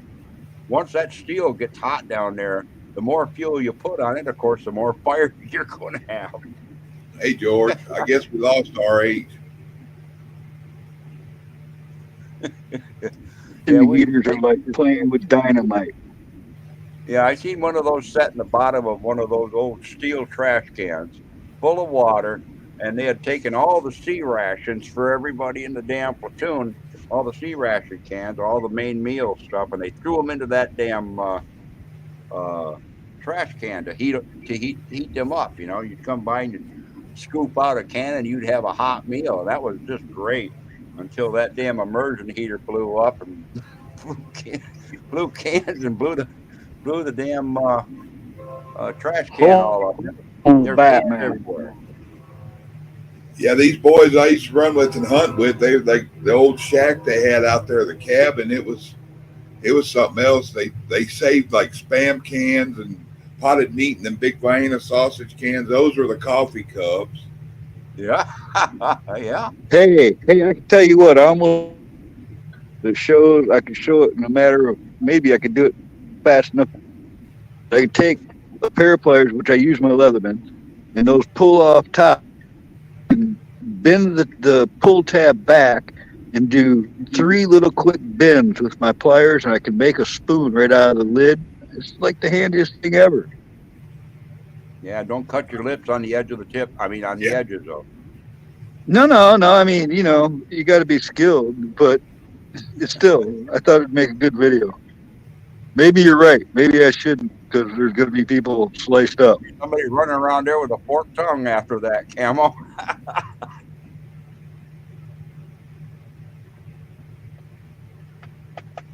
But it was crazy. Listen, I got to make some smokes here. They would cook in a big skillet, and they had like 4 or 5 other small cast iron skillets, and those were used for plates or bowls. What's going on, George? He said, "Why is all this like this?" He goes, "Well, they used to get pretty drunk back here back in the day when they were hunting at night. They'd come back here and everybody get drunk, and if anything was breakable, it got broke." So that's it. Improvise, adapt, and overcome. somebody steps on a soup can, he said nobody cares. Well, you better have the right boots. You're going to be out playing around and stuff. You gotta be on top of that stuff. can't be out there in a pair of sandals, Chuck. Nope. How come I can see you in like Bermuda shorts, sandals, and a Hawaiian shirt? I had a buddy of mine, he deer hunted, he'd go out there if it wasn't below 60, 55, 60 degrees. When he'd get out in the woods hunting, he'd come out of everything but his jeans. He'd be out there in his jeans barefooted with a bow. I've done stuff like that for dares, but spending any time at all out in the cold like that, barefoot on the snow, that starts to hurt. Yeah. Well, he wasn't in the snow, but I was like saying, if it's like not below 55 or so, he'd be out there just in jeans. He said, you don't have anything on you to make noise. Basically what we were talking about earlier. Yeah, I know. He only scratched the surface of that conversation. I wanted to elaborate on that because there's a lot to it. There's, the buckles on your backpacks and all kinds of stuff. But he got a deer. He saved almost everything. He'd even collect up the blood to use that to make sausage. Right. Happiness is a large gut pile.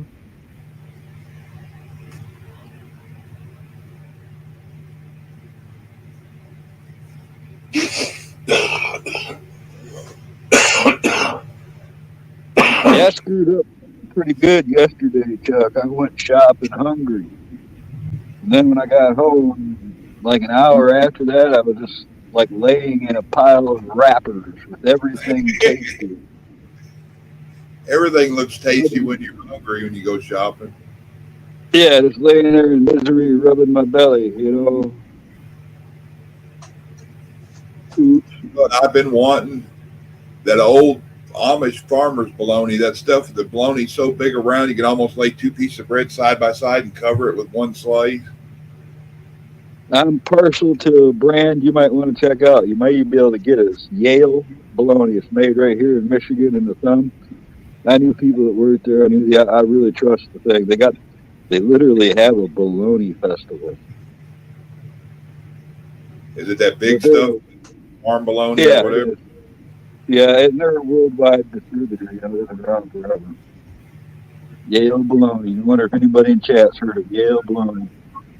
I think I've heard of. Walmart used to have some kind up there that it was. I remember it was made in Cleveland or Michigan or something, and it was big, but they quit carrying. Now you can get Eckrich, and that's about it.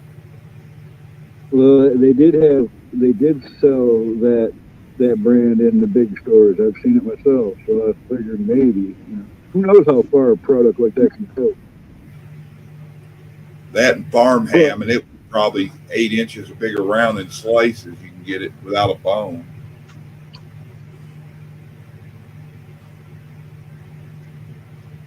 But it wasn't a sweet ham or whatever. It was just a cured ham, but it was good. We got a lot of places around here that will sell you meat right from their, farm. So you can buy 5 or 1 pound packages of tubes of burger. It's the best stuff there is. It's nothing like the stuff they're selling in the stores. It tastes completely different. I think if you kept eating burger out of the store, you'd forget what real burger tastes like.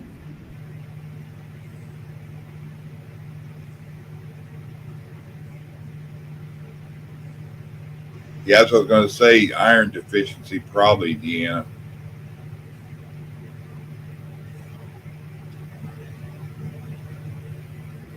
Yeah, a lot of the localities have some specialties that they make that you just can't find any place else in the country, boy. And I'll tell you, some are really, really good.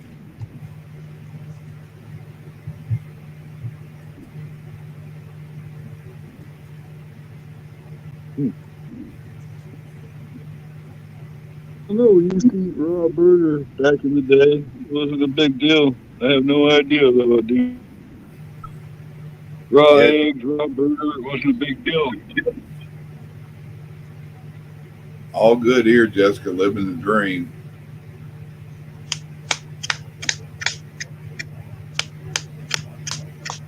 Yeah, I don't know what happened to RH. I heard him start to say something once and it kind of faded out. And then I don't know if he just left or. It's probably the same thing. When he first came into chat, though, before I popped him up here, it was like his stuff froze, like none of his devices were connected or something. So, It's funny how that happens. I have a problem if anybody is using Restream. For some reason or another, I can't get up on anybody's stuff that uses Restream. StreamYard, I seem to work okay. I get on What's there. the but other one? It's always What's the Mike. other one, Pappy? The one Jeff used. Can't remember what it's Yeah, called. the one that Jeff uses. What one is that? Because they won't. I can't get that to work for nothing. That's the one I think they use for meetings and stuff, isn't it? Yeah, what's that? Is it Zoom? Yeah, the Zoom. Yeah, that one I can't get it to work at all on my phone. What's up, George? Oh, the same old shit. Yeah, if you're having problems getting up on people's things, it's your browser. Some browsers won't handle Restream and some won't handle StreamYard.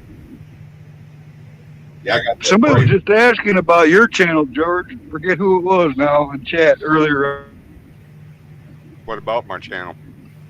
They're asking where you are and if you're still there. Oh, they took down that one. Yeah, I got this one up right there. EOTW going, and I got another one up and going. And I think it was on I'm over on other platform.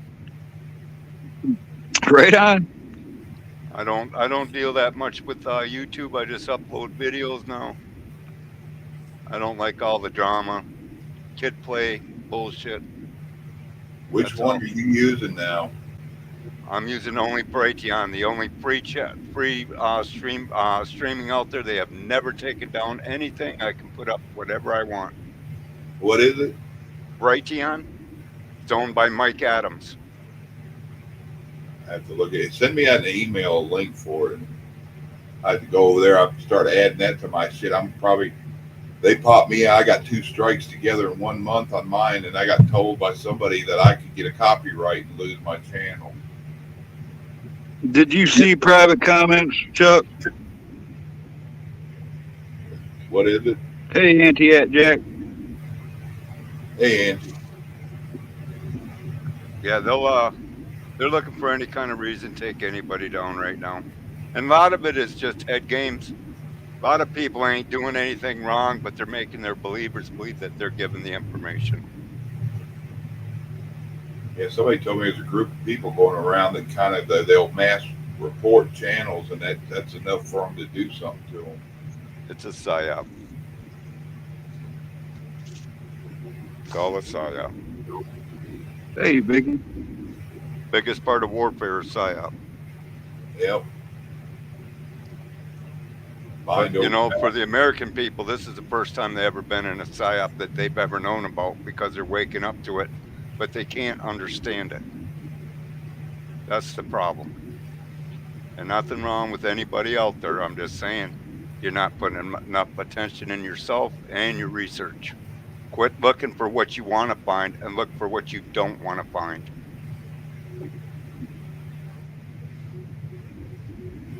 Yeah, if all you want to see is puppies, that's what you'll look for. That's it. Then you jump in the car and there ain't no puppy. What was it? You said term you used to love. I said, was it broom handles and rainbows or unicorns? Yeah. Broomsticks. Rainbows.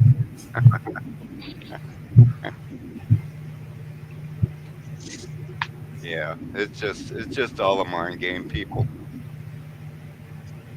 We're captured. Well, good folks, it's after midnight here. What's that, Camel? I'm jumping on Harvest down. go good for you? Did you get a lot of good veggies and stuff? I can't understand you. Two of you were talking. I was asking if your vegetables, your harvest was good. Yeah, we had a great harvest. I mean, no complaints out of us. I mean, you know, some things just did better than others. That's all. I take it you probably did a bunch of canning too, huh? A lot of it. A lot of it. Yeah, I Still, screwed up. still doing it. My mine got screwed up because I didn't have any alternative water source when my rain barrels ran out, and I tried to use city water, and I might as well put gas on everything. Yeah. Just think you shower with that water and everything. You know, that all gets in your system. Yep. Somebody was giving away the 250-gallon containers over there, the ones with the metal frame. Yeah. I'm considering about going to get them. They got 9 of them, but I think the plastic's food grade, but it can't. I guess whatever they put in it can stain it, but I guess you can pretty much clear anything out. Nothing could be as bad as the water we get out of the tap. So, if I was you people, I'd be taking a lot more saunas. Yeah, push it out. Yeah, well, I mean, you sweat it out of you, then you just wash off with a little bit of water. I mean, what you need to do is clean the pores. Sweat.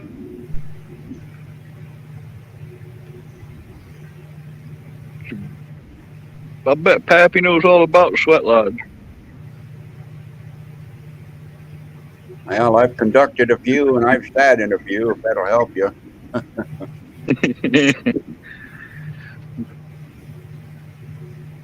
Yeah, I've considered making another bunker Berkey setups for bathing with. Hell, if you have a big enough container, I could run. Mine will run 5 gallons through it in probably 2 hours.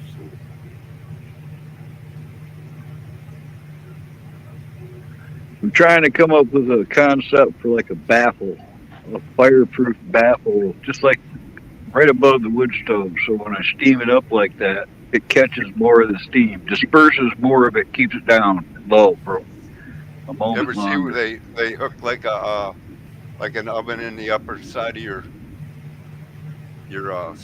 pipe on your? Oh yeah, in the stove pipe. Yeah. Yeah, that's a cool deal. I've got a. You do that. I've got one of those stoned inside of it, and it'll help keep the warmth too. Well, I meant something, okay, because on the outside, I got the 1941 or M1941 military shelter stove. And I can take and I can dump water on that thing when it's going, and it'll steam the place right up. But I want something to contain the steam just above the stove there a little bit. So I'm going to make I'm going to sew another stovepipe jack into something and make like just a small tarp I can have just above the wood stove. Yeah, but in the middle of the pipe, like you're talking, I've got an Army issue. It's not easy to find, man. I only been able to find a few of these in my life.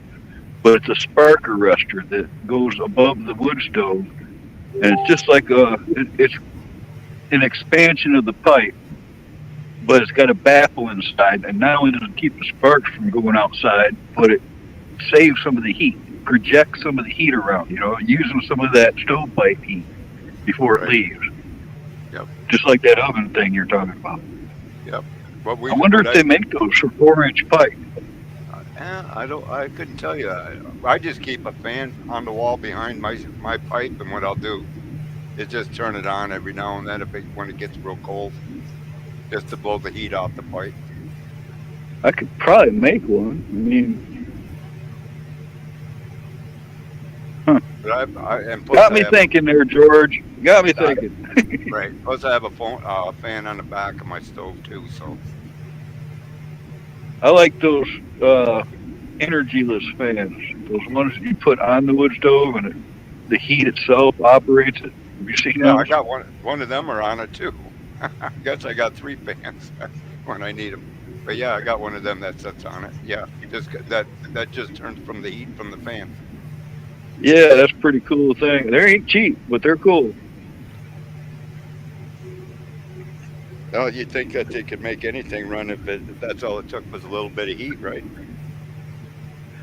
In some places they do. What is it, Greenland? They use all that thermal power out of the ground. Is it Greenland or Iceland? They burn all their hard waste, their sewage waste. They burn it, not like us. We turn it into fertilizers, put it back on our food, and then we eat all these chemicals again. No, over there they burn it. That's what they use, the sewage waste. Oh, I was talking about from the geothermal activity where they were heating their houses and stuff with that. Yeah, we got some people up here that do that too. We I have don't know. It takes electricity to run it, right? probably. Yeah, it does. Because you got to run the pumps. Boy, have I been seeing people complain about solar panels.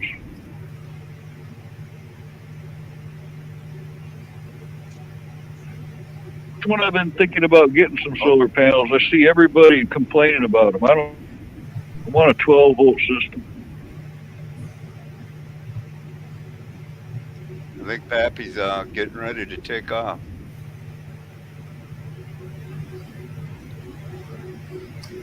Yeah, Pappy, you rolling out? We'll see you later, Pappy. Okay, good night, everybody. Good night, bud. Y'all Good have a to great see you. night.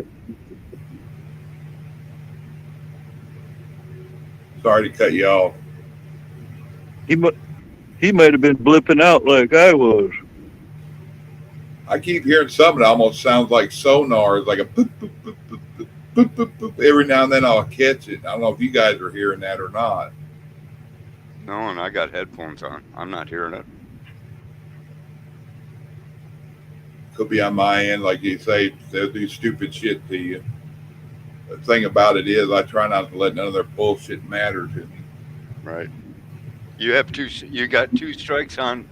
They're taking both your channels down. They'll take all your channels down. If they take one of them, they're going to take them all. Just to let you know. I can believe it.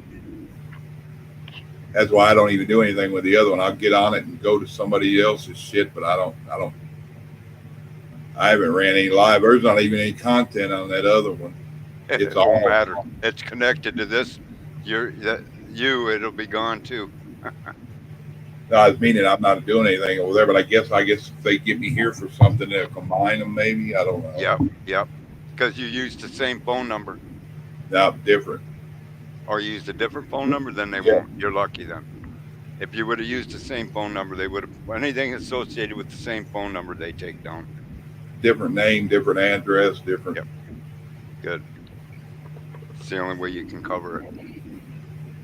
No, I'll probably be doing some things here sooner or later. I mean, we're just busy around here still. Like, we're still canning and we still got seats. We're still doing from that we had to do that we're drying out from this last fall. So, got oils cooking on the stove. We got a lot going on. Yeah, everybody, a lot of ask. I say, I talk to them about every 2 or 3 weeks a month, something like that. Me and you talk on the phone about every now and then, but I know you've been busy. So. And like I said, I've been trying to learn more on how to make these videos, get them up all over there on Brighteon, and I've been putting up some here. I put one up on the new Illuminati bar they just opened up in Dubai. Huh. They're throwing it right in everybody's face and people don't see it. I mean, it's incredible what's going on. I didn't hear about that. I'll be looking that one up. Yeah, it ain't one thing, it's another, right? Yep. That's like right now I'm running D-Live to Twitter and to here.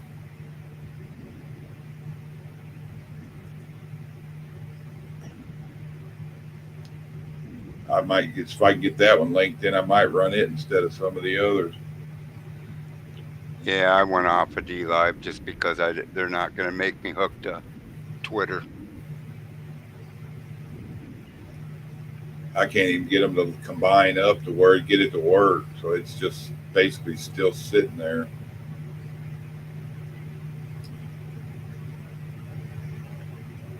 Oh, let me see here. People can watch. I can't even get the chat to show up on StreamYard. Yeah, we're on there live right now. How many people you got over there now? 264 followers. Cool. I don't know what you need to do, whatever you got to do. I don't think 264 is enough to even become a member or whatever. Yeah, you can apply for it, but then now you have to belong to Twitter, which for me I won't do. So. And mine showed up on here. I looked, it said something about Twitter, clicked to it, and it just went ahead and put it on there. I guess it found my old Twitter account through Google or something. That should tell you something. It ought to scare you, but it's not like I even linked it up. I just clicked it. Okay, I'll see what it does when I click this, and it just took it as a link and went over there. So. Wow. Kind of messed. They know you better than you know yourself, Chuck. How long do you figure we have till Skylink goes online? Skynet.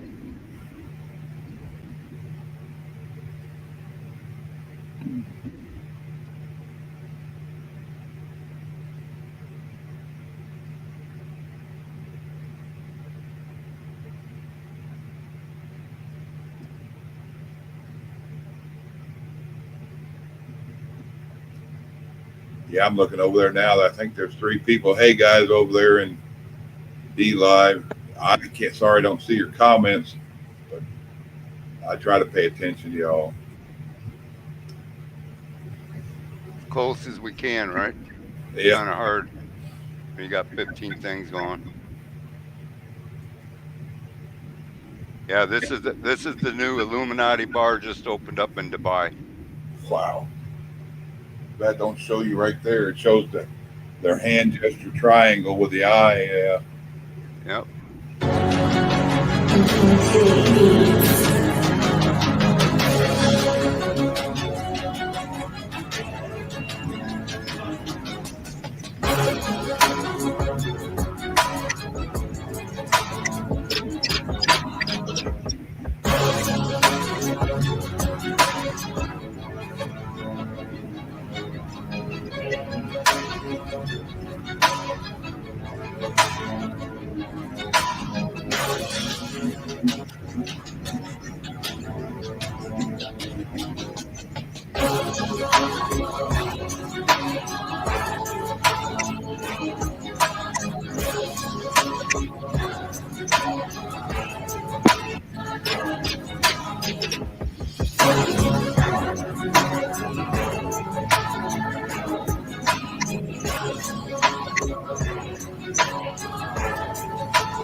Yeah, it's messed up. That made me think of that Tom Cruise movie when he wanted to go to that party and he went and rented that tux and mask. And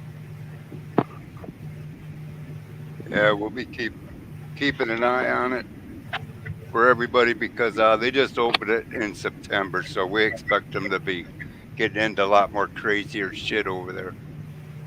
So we're gonna be keeping an eye on that one. you figured if it wasn't real, that then people would get pissed off about somebody using their name. So they even got a vodka called the Illuminati now.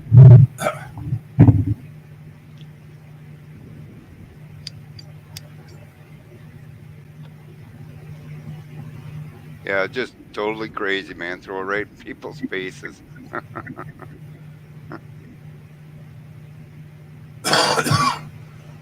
Yeah, Eyes Wide Shut. That was a messed up movie. Yeah, what they say, if you're ever going to do something, do it in front of a police station. They'll never catch you, right? Yeah.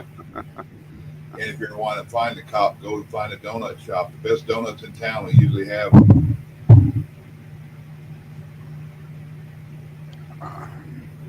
No, I had to get up and stock the fire, so I always check and see if someone's on or not, something, because it usually takes me 10, 20 minutes anyways to make sure she's going George, haven't seen you in a while.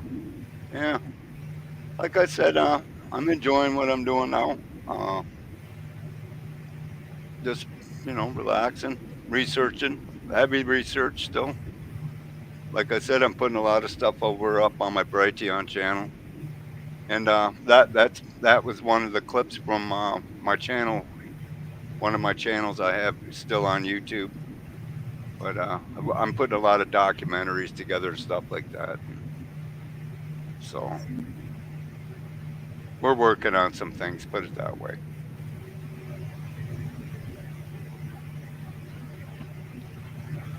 Not much time when you're busy. Yeah. Now, in a couple of days, if you're not paying attention, it could happen, and you're not even up on it. That's where I'm at right now. Not as much the last couple of days, so I'm kind of behind. It's crazy what I'm seeing. It's just plain crazy. If you sit back and you watch it from a distance, like I do now, and try to analyze it, it's just plain insanity. It might not look like it to other people, but it's plain insanity.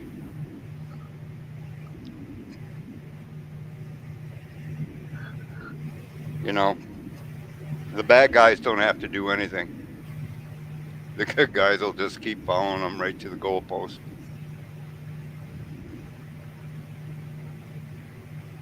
Yeah, it's kind of weird. We keep hearing more and more about them. Still not seeing nothing. No, all that big talk and nothing ever happened. I don't think anything will. I think the best thing they got going for them is do just what they're doing, the bad guys. It's working. That's all I can say. It's working. They don't have to do anything different. It's been working for thousands of years, and it's working right now. We blind people, that's all. We just want to hear what we want to hear. We don't want to hear the negative. And I'm telling people, evil is not pretty, but God told you to look for it.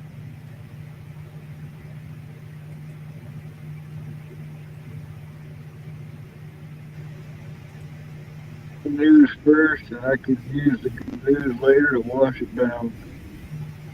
How I feel.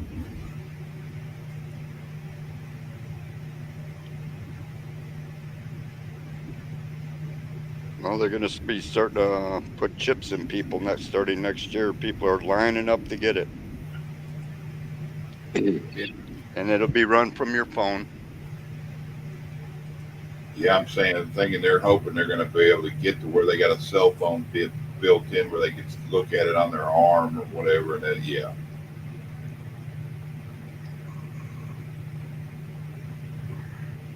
Well, they need the phone will be the interlink like your main brain of your computer. And it'll be a Tesla phone. The other phones won't work. They're going to put them all out. All them other ones will probably be put out of business. Your Apples and all them will be gone by the wayside. It'll all be Tesla. It takes them an hour to put these chips in people. You lay on a bed and a robot does it. Yeah, it's kind of sickening, ain't it? Yep. We're supposed to be putting them in starting this next year. And they're going to sell it like, oh, look at this person can walk now, or this person can see, or you'll see all these beautiful things happening because you want to have it too. Anybody with an ache and pain will want it.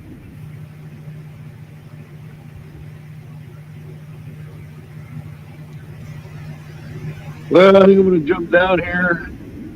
Here, Chuck. It was good seeing you, George. You too, there, Camel. You take care, bud.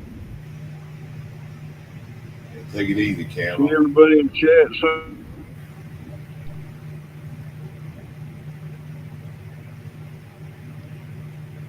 Rubber banding. Yeah, you cutting out. Yeah, he did what I was trying to set up, just saying that I bet him to stock the wood and all that. I was the one that was supposed to leave, not him. I'm getting ready to roll out anyway, so if you're ready to roll. So how you been though? Let me see how you been first. Been all right. Boy of mine messed up. I don't know if you heard it. Is he getting better? Dialysis. I'm trying to give him homeopathic stuff to help, watching his diet, keeping berries and positive stuff for kidneys around. Been giving him honey and lemon, and baking soda is good for it. I need to start getting him on some kind of oil. There's certain oils, CBD stuff, and other kinds that you can take that help your kidneys too. We can get him numbers a little straight and better. You take him out of dialysis, and if he takes care of himself, he should be all right. Right. Yeah, you need to do some heavy research. That's for sure. I that's one thing I've never ever researched. So unless I go research it, I can't help you. But yeah, I mean it. But you're talking it's going to take hours and hours and hours to spend a lot of time researching on that one. How's Mama? Yeah, we've all had some kind of flu shit around since Thanksgiving. She's working through it. She's sitting here. How much? She goes, I'm thinking about putting in for my paid time off or paid leave or whatever where they claim and get it, like take it as vacation. Yeah, just to be able to get some rest. Yeah, that's miserable having after work and not feel good. Yeah, whatever this is, if it ain't the C, it's something similar to it. We had it 2019, but this shit, any kind of flu's been mutated, and they've been dicking with it. So, and see, we're not having anything like that up in our area yet. I mean, there's none of that crap going on here yet. You know, we had it here, Bonnie. I've heard a few others talking about having it. It was started out, everybody's like feeling shitty and ended up getting like a cold going. But I think a lot of it had to do with him being in the hospital in the emergency room. We were all in and out of there a bunch for a week. So, yeah, hey, if you're going to catch something, that's where you're going to catch it at. I mean, you got to think of it. There's every disease known to man in a hospital. That's where everybody goes, right? Yep. And that's where the melting pot is, so they can all blend whatever it is together.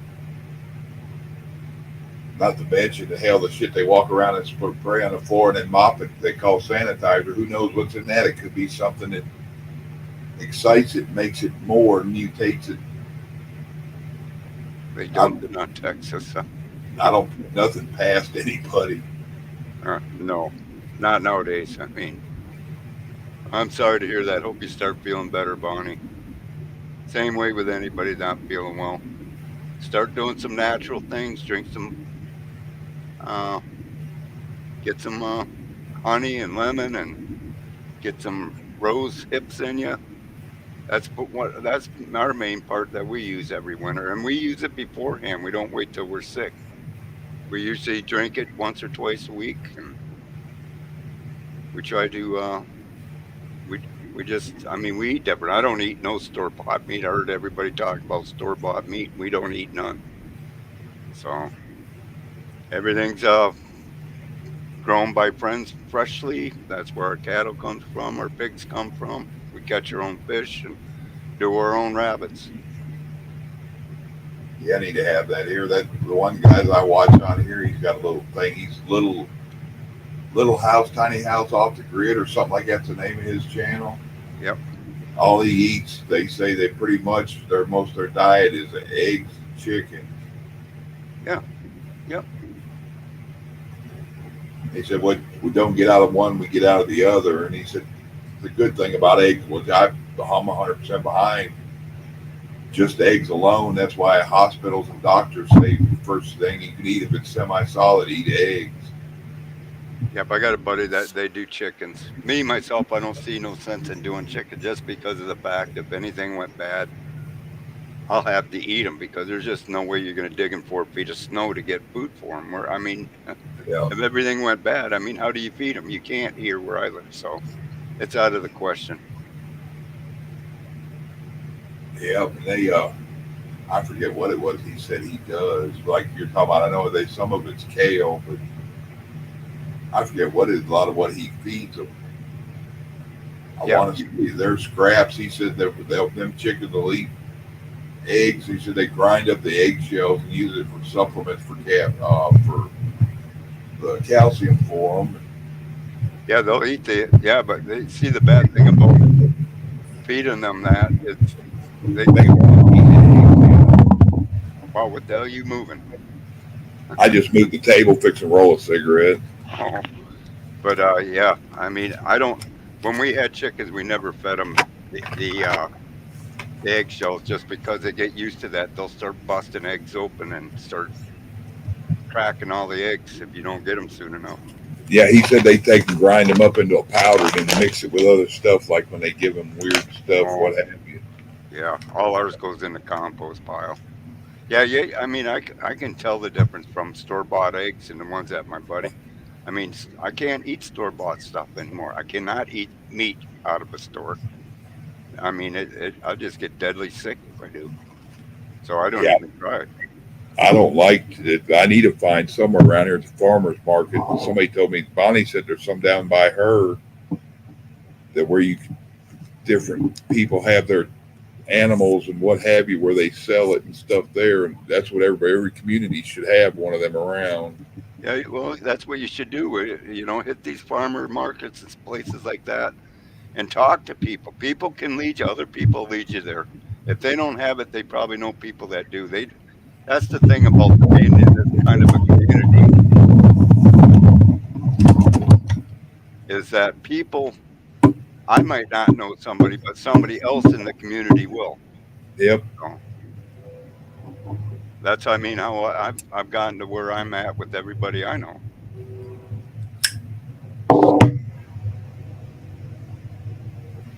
No, and then it's just a lot of research and a lot of just going out and harvesting your own, because there is a lot of stuff you can harvest your own.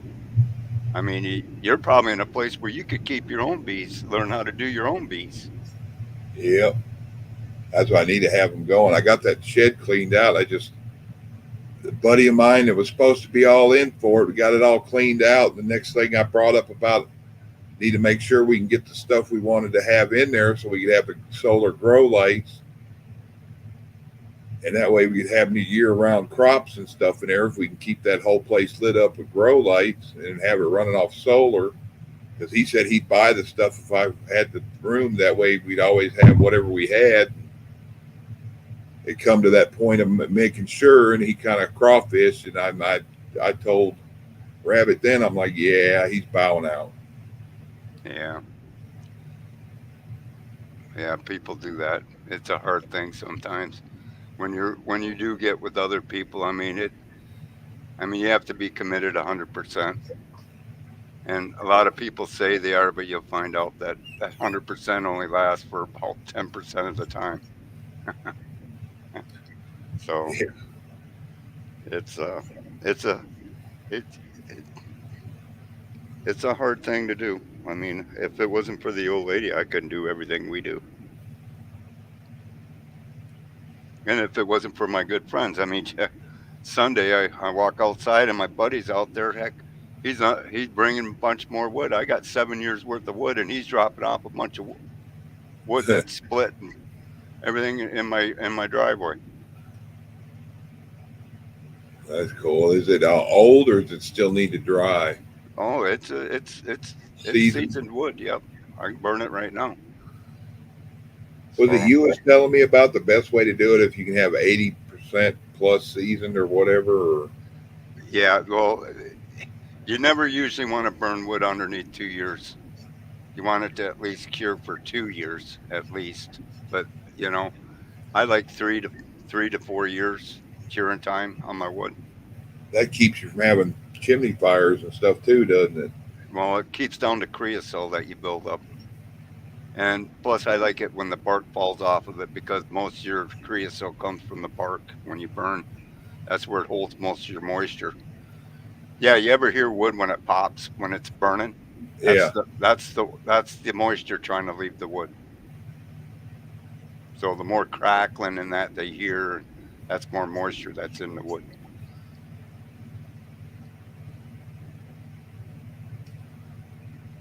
No, I mean we've been burning now already. What, almost going on almost 3 months here. We started burning over a month earlier than what we usually do.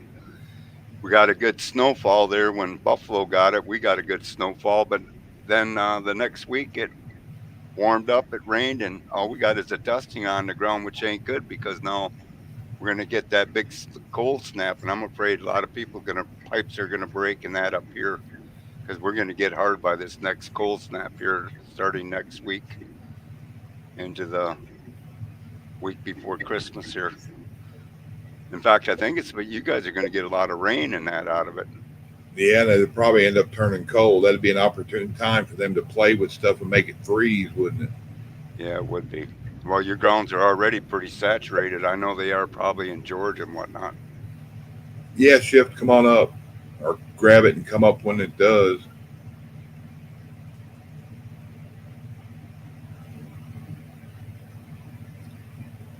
Yeah, because I'm afraid they're going to do another trick like they did last year.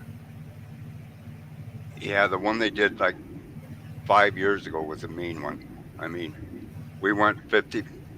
It was minus 50 for 50 days straight here.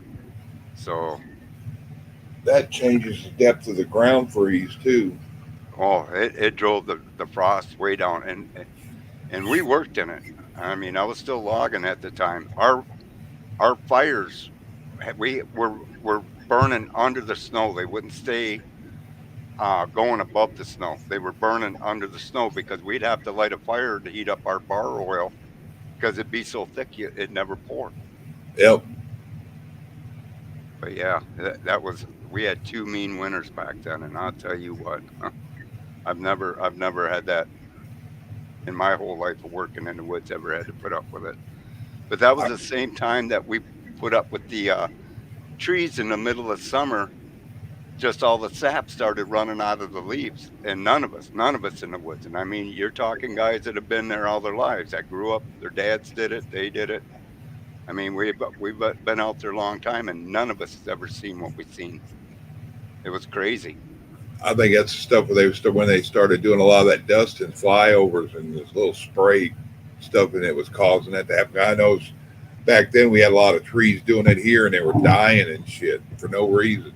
Yeah, dying from the top down. Yep.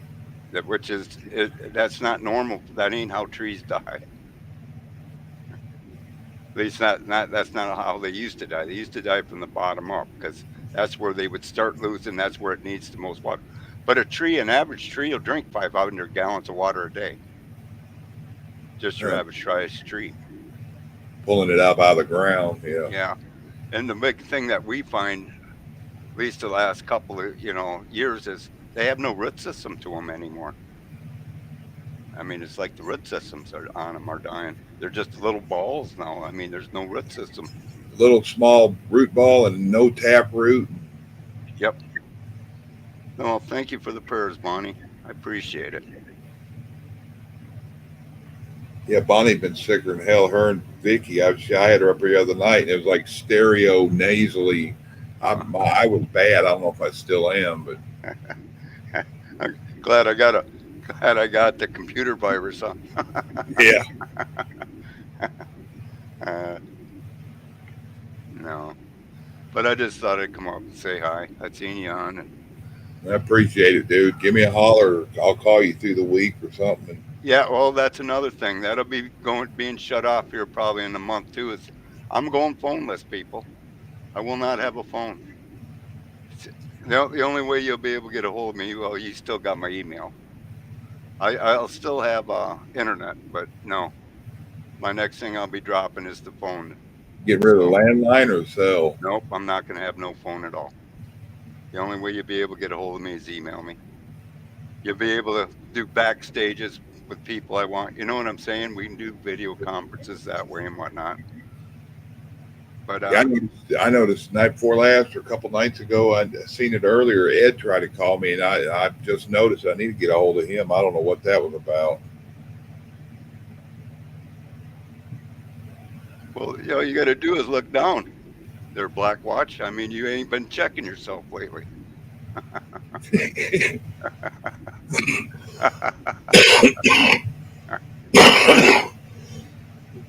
Yeah, it's just, I told other people about these damn phones, and I'm just, I can't tell people if I don't do things. So I just, it's coming to the point now where I said everything at one time, I'd have to quit. And this is the next thing I'm going to give up is the phone. Anybody that knows me they know how to get a hold of me. You can got my email. Yeah. Anybody around here, they know where I live. So I'm going back to the way I was back in 1960s. Going back to the good old days. So my plans will be made ahead of time. It won't be flying off the seat of my pants because somebody called me. And no, I'm gonna go back to this little more simpler part of life. Yeah, everybody's got their business in the road and everything anymore. With everything they do, like either posting it on here or putting it there, or talking about it over here. And yeah, it's sad. It's sad. And people just got to recognize what the world is, and carry on and do the best you can do, and care about others. But you got to first care about yourself. I mean, you got to do, like I said, if I don't do this, and I've been telling other people, to do things about, even turning down the blue screen on their computers, on their screens or their phones. But like I said, I just know that there's steps that God wants me to take, and this will be the next one, is getting rid of the phones. So I don't use it that much anyways anymore. Ever since I quit in the woods, I don't have loggers calling me to go chase trees anymore, so I don't have to really have a phone. I've thought about going radio. Yeah, that's why I say everybody's got to do what they got to do for their situation. So. But I really don't have anybody close enough if I went radio unless it went big, and then they'd have to have a big one too. So. Right. Yeah, I don't know. I'm just going to make this stuff. Heck with it. I mean, I grew up in that age, so and like I said, I'm not really hooked to it. I don't have a smartphone now. I have a flip phone, so I've never ever been really hooked to it. I got rid of my smartphone, and I do have smartphones because I got to have them for my drones. Yeah. To fly my drones. So I do have flip phones, one for each one of my drones have a flip phone, or a smartphone. But they're not activated. They're just for the drones. So, but no, I grew up in a time where we made plans and we never called on the phone. We always knew what was going on. And I remember my dad's friends back in the 70s. His buddy coming out. They were both truck drivers, worked for the same company. They 10 miles apart. Maybe they lived, but he'd show up, his buddy'd show up in town, or dad would come in that night. Next thing you know, they'd show up at the house 1-2 o'clock in the morning, waking me up, wanting to know whether I wanted to go over and sleep with the other kids, or if I wanted to go with them. They'd go downtown Cleveland to the Chinese restaurant. And there wasn't no plans. And they're like, if you're sleeping, I know you're hungry. And if I'm walking, Gilbert was that way. He was always hungry. So. Right. Yeah. Yeah, it's kind of nice. It'll be nice to just get away from some technology. And plus, hell, they'll give me $100 and some I can go spend someplace else, right? Yep. That's the way I look at it. Buy you a couple more solar panels or buy you another damn light. Yeah. Well, solar panels don't do me good. We use mostly wind here, so we could use a couple more windmills. I was watching this guy making windmills that were so you didn't have to have them be directional. You know, everything's got up where it'll turn, and then they're bitching about the wires, and it cuts the wires or pinches the wires. Yep. I was watching these guys making these ones, and they look like you remember the old toilet paper rolls that had the air freshener and beads in it, and then when you turn them, they kind of look like a barber pole spiral. They're making these generators out of these looking things, and they spin, and it doesn't matter which direction the wind's coming from, it still makes it spin. I never heard of toilet paper like that, though. But there was a toilet paper roll thing back, I think it was in the 70s. Little thing that holds the roll, and in the middle of it, it was like an air freshener.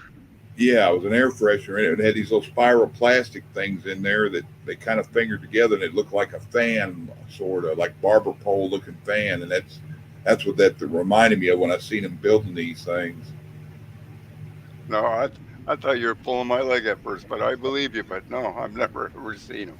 They build the thing, and it's got a little rod that comes around to the top and holds the center axle. The bottom axle sitting on top of the motor.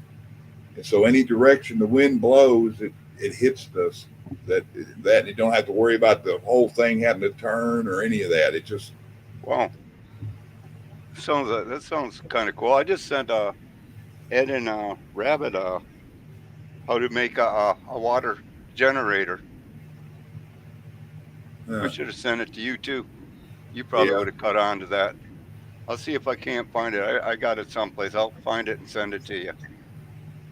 Yeah, I'm into all that. I've even considered doing the hydrogen separator. It don't look like it's that hard to do there, Chuck.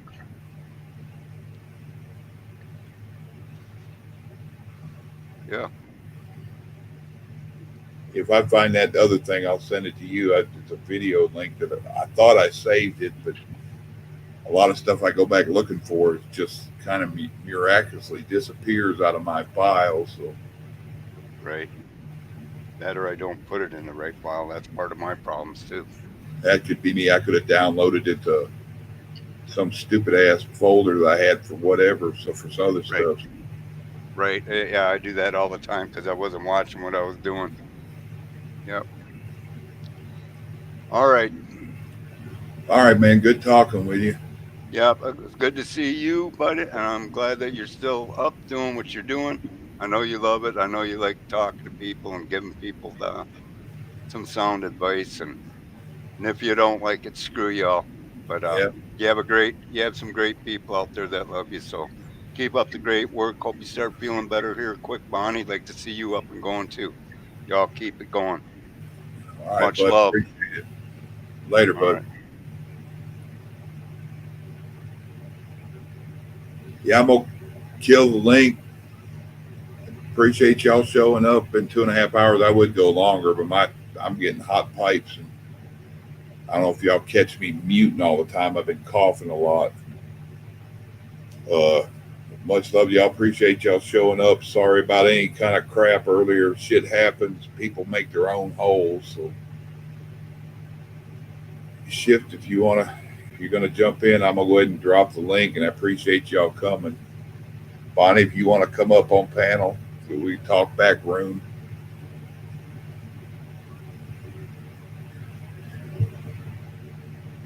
And appreciate y'all, and much love, and we'll talk to y'all in the next round.